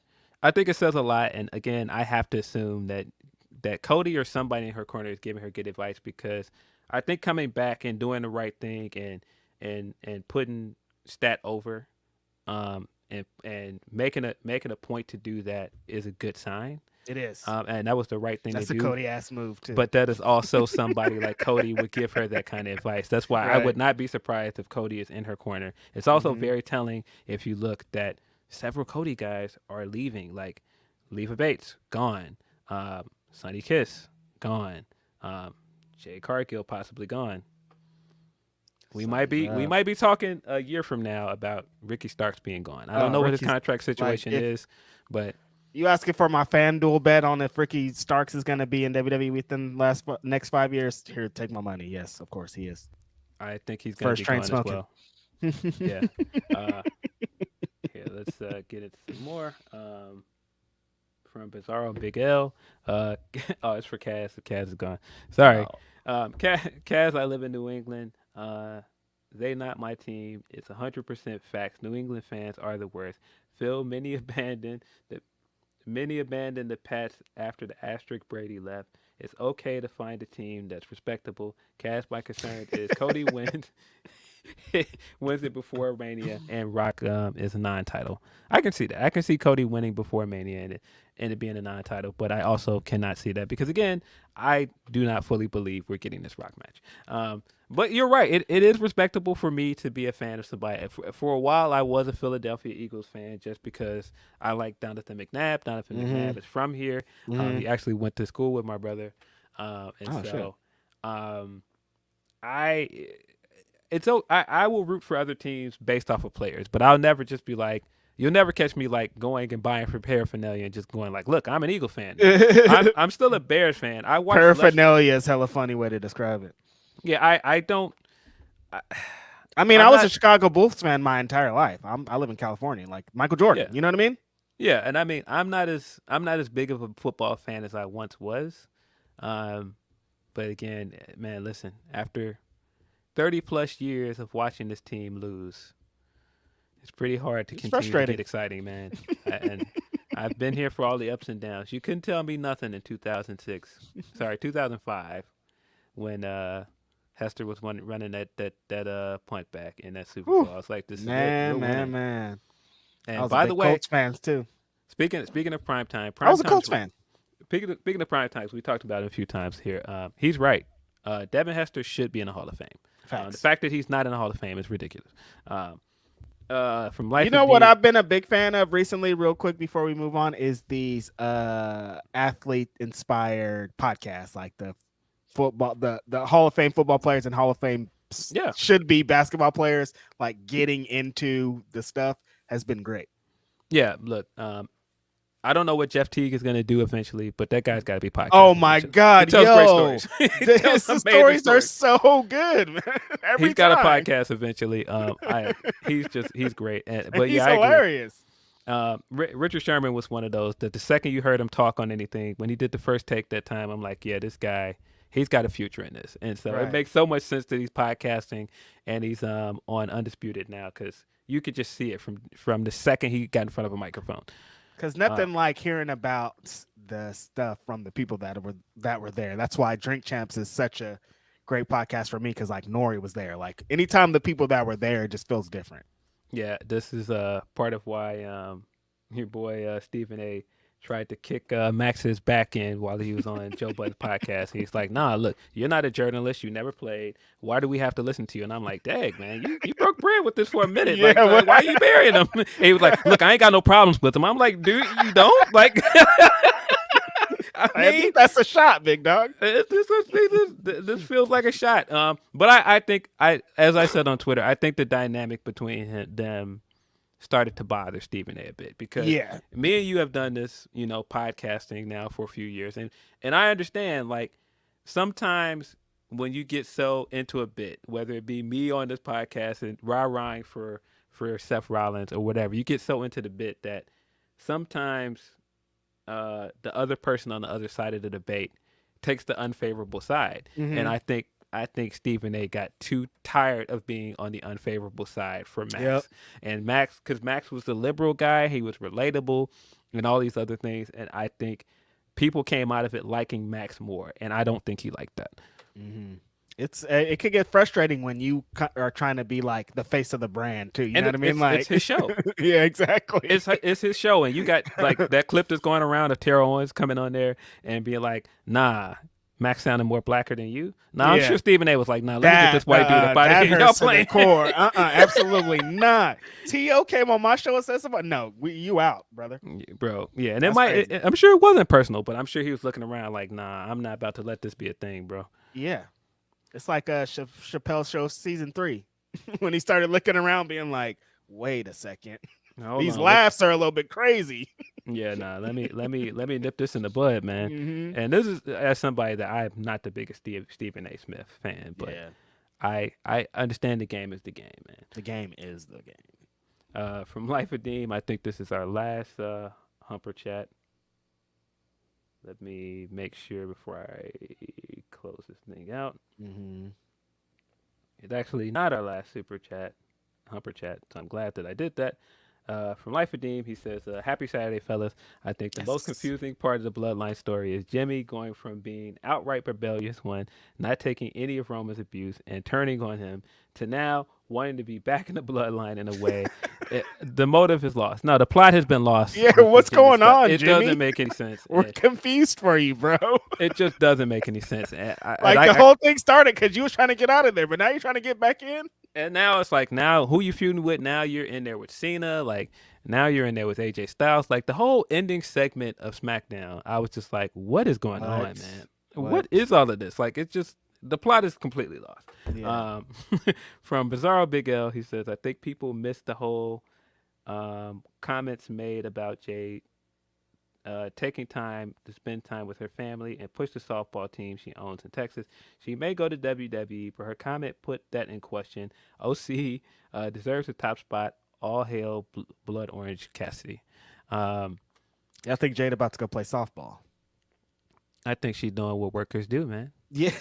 I think that's what this was. Yeah, she's gonna tell you I'm playing softball because I'm not gonna sign that contract. I got some ball to play. I think I'm gonna watch my kids. Y'all remember when Mox finished out his contract with WWE and how he was like, I think I might be done. I think I gotten all I want out of wrestling. And now look, the guy's been wrestling in another company for 4 years. That brother got out of his contract and started wrestling every day. This is what I'm saying. Like, of course, yeah, you're in the contract. You're going to say those kind of things because that schedule is too crazy for me. But now I wrestle 5 times a week otherwhere. I'm like, oh, okay. She's working, man. Like, I get it, man. And I do think at one point she was working when people thought she wasn't coming back at all. But I think that they were still trying to negotiate how to bring her back. Exactly. At this point, I think she's gone. I think she's gone, and she will be over there in Stanford. But it's better. It's better for her to say, "I'm going to play softball and kick it with my family," instead of "I'm going to WWE." See you guys. Yeah, you're not going to come in a meeting with your boss and say that, "Hey, man, I'm not enjoying this no more. I'm about to go over there and work for your biggest competitor." Yeah, no. You're not going to do that. So of course she's going to say, "Yeah, I'm playing softball. I'm trying to have another baby." Mm-hmm. Yeah, of course. She's not going to say that she's leaving to go work for the feds. No, wouldn't be a good idea. Bad idea. No. Another one from Bizarro Big L. Joe would be a great champ, but I think we're gonna get Max choking Joe out for the win. Also, anyone else see that Lee Moriarty joined Shane Taylor Promotions? Mm-hmm. If he builds this group up, the AEW team better watch out, especially if Pretty Boy Killers reunite. I agree. I think this could be great for Lee, and this is, as somebody that I feel like, I don't really understand why they haven't found anything for Lee yet. I don't really get it. Yeah. If the Shane Taylor's promotion stuff works out for him, great. I like it. But I do think he's got to find something soon. He's been there for a minute, and when you look at other guys he's come in there with, they've had their moment. Like Garcia's had his moment. Yep. Yuta's had his moment. He's still having a moment. He's a part of one of the best stables in the company, but Lee still hasn't had his moment. He was with Big Bill too, who was also pretty much having a moment. Like, you know what I mean? Like, all these things are happening after Lee. I thought that after the Big Bill thing, because I thought that their pairing was really good, that Lee was gonna go on his own, but they keep trying to book him like in stables or tag teams or things, but like, just let him be free. But I do like the Shane Taylor Promotions thing, and I hope they add some other cool members to it. Brian Keith. Yeah. You know, Brian Keith from Texas. Yeah. That's all of our Humper Chats. All right. Yeah, we got a couple more super chats before we slide on out of here. Dream Ninja 77 says, respectfully, Jade, who is a Greek goddess, asked for fitness and body advice. Who couldn't handle her and Bianca together? A world couldn't handle her and Bianca together. Yeah, you're right. Like, might be too much. Like, be an explosion of the crazy out here space-time continuum or something. Jake Salazar says, Dion team plays at 7:30. Nobody watching Collision. It'll be under 300. Tag. What happened, Jake? You was Mr. Collider. He was the Collider, but you know, your guys' guy is gone now, so it doesn't matter. He's Mr. Kaleidoscope. Deontay Soignier, our homie, says, I just want to say Chris Stat, Tony, Athena, Saraya have been cooking. Can't wait to see what Jade does wherever she goes. Y'all be easy. All love, guys. Appreciate that, Deontay. Hope you're having a good Saturday. Ronald Hollick, another one of our supporters and homies, says Collision turning into Rampage 2.0. No meat, no House of Black. Same people across Dynamite and Collision. Wish they'd advance stories for different talent. Yeah, I'm telling you, the brand split thing. I don't know why they went back to just having the same people on there. And then our final super chat of the day is from Nitro Dust, who says, I don't have time to watch a whole lot of wrestling. Jade made you stop and watch. It seems like an event when she's on TV. Yeah, that's the thing. Like the way that she presented herself and the way that she presented, like when you saw her, you were like, who is this? I have to stop. I have to get into that. And that's a trait that you can't teach that, as some people would say before in pro wrestling. Yeah. That's her thing. You got everything? Nope. Just kidding. Another one came in. Just kidding. Chris Alston says, hot take, in my opinion, TK doesn't know how to book its black wrestlers. Tell me when I'm lying besides Swerve. He was booking Jade well for a minute. I think where it fell off the rails is that when it was time to move her on to TBS champion and move her up to the main belt and give her to make the next steps with her, he did not do it. And I think that's always going to tarnish the way he booked Jade. But other than that, I thought he did a great job of developing her into a star. Like, she was a big star, like partly because of what the AEW did for her. You know what I mean? Like there's the part of, she was a big star coming in. She's all this. She has the look, but like what she did in the company is what furthered it. And that's why she could go into WWE now as a hot free agent if she does. Yeah. But yeah, I think that is all of our Humper Chats. Yep. All of our Super Chats. Let me check one more time before I jump out and make sure that I got all of our Humper Chats. My phone is blowing up for some reason. Oh, what's going on? What you done did? I don't know. I was like, it looks like I need to call some people back after I jump off here. But yeah, that is all of our Humper Chats. As always, appreciate you guys. Appreciate Cash for coming through. Yeah, good talk. Good talk with him. Hopefully we'll probably get Kaz another time. We'll probably have other guests. We got the big cartel now. The shirt. Let's put that over before we get on out of here. Oh, we do have a big cartel. If you do want the shirts that we wore at StarCast, which I am wearing at the moment, there it is. You can get one at our big cartel shop. That's grapsody.bigcartel.com. We got something coming that I'm very excited about. I've got something else in the works that I'm going to put on our big cartel soon. I need that. I think I will have that ready to announce by our second anniversary episode. Oh, sweet. In October. Which is coming up very soon, couple weeks. Yeah, coming up very soon, at the beginning of October. Again, appreciate you guys as always. Like I said, if you are interested in a shirt, grapsody.bigcartel.com. Yes. As always, man, it's been a fun Saturday. This has been Phil Lindsay, Righteous Reg. Yep. We're out. Peace.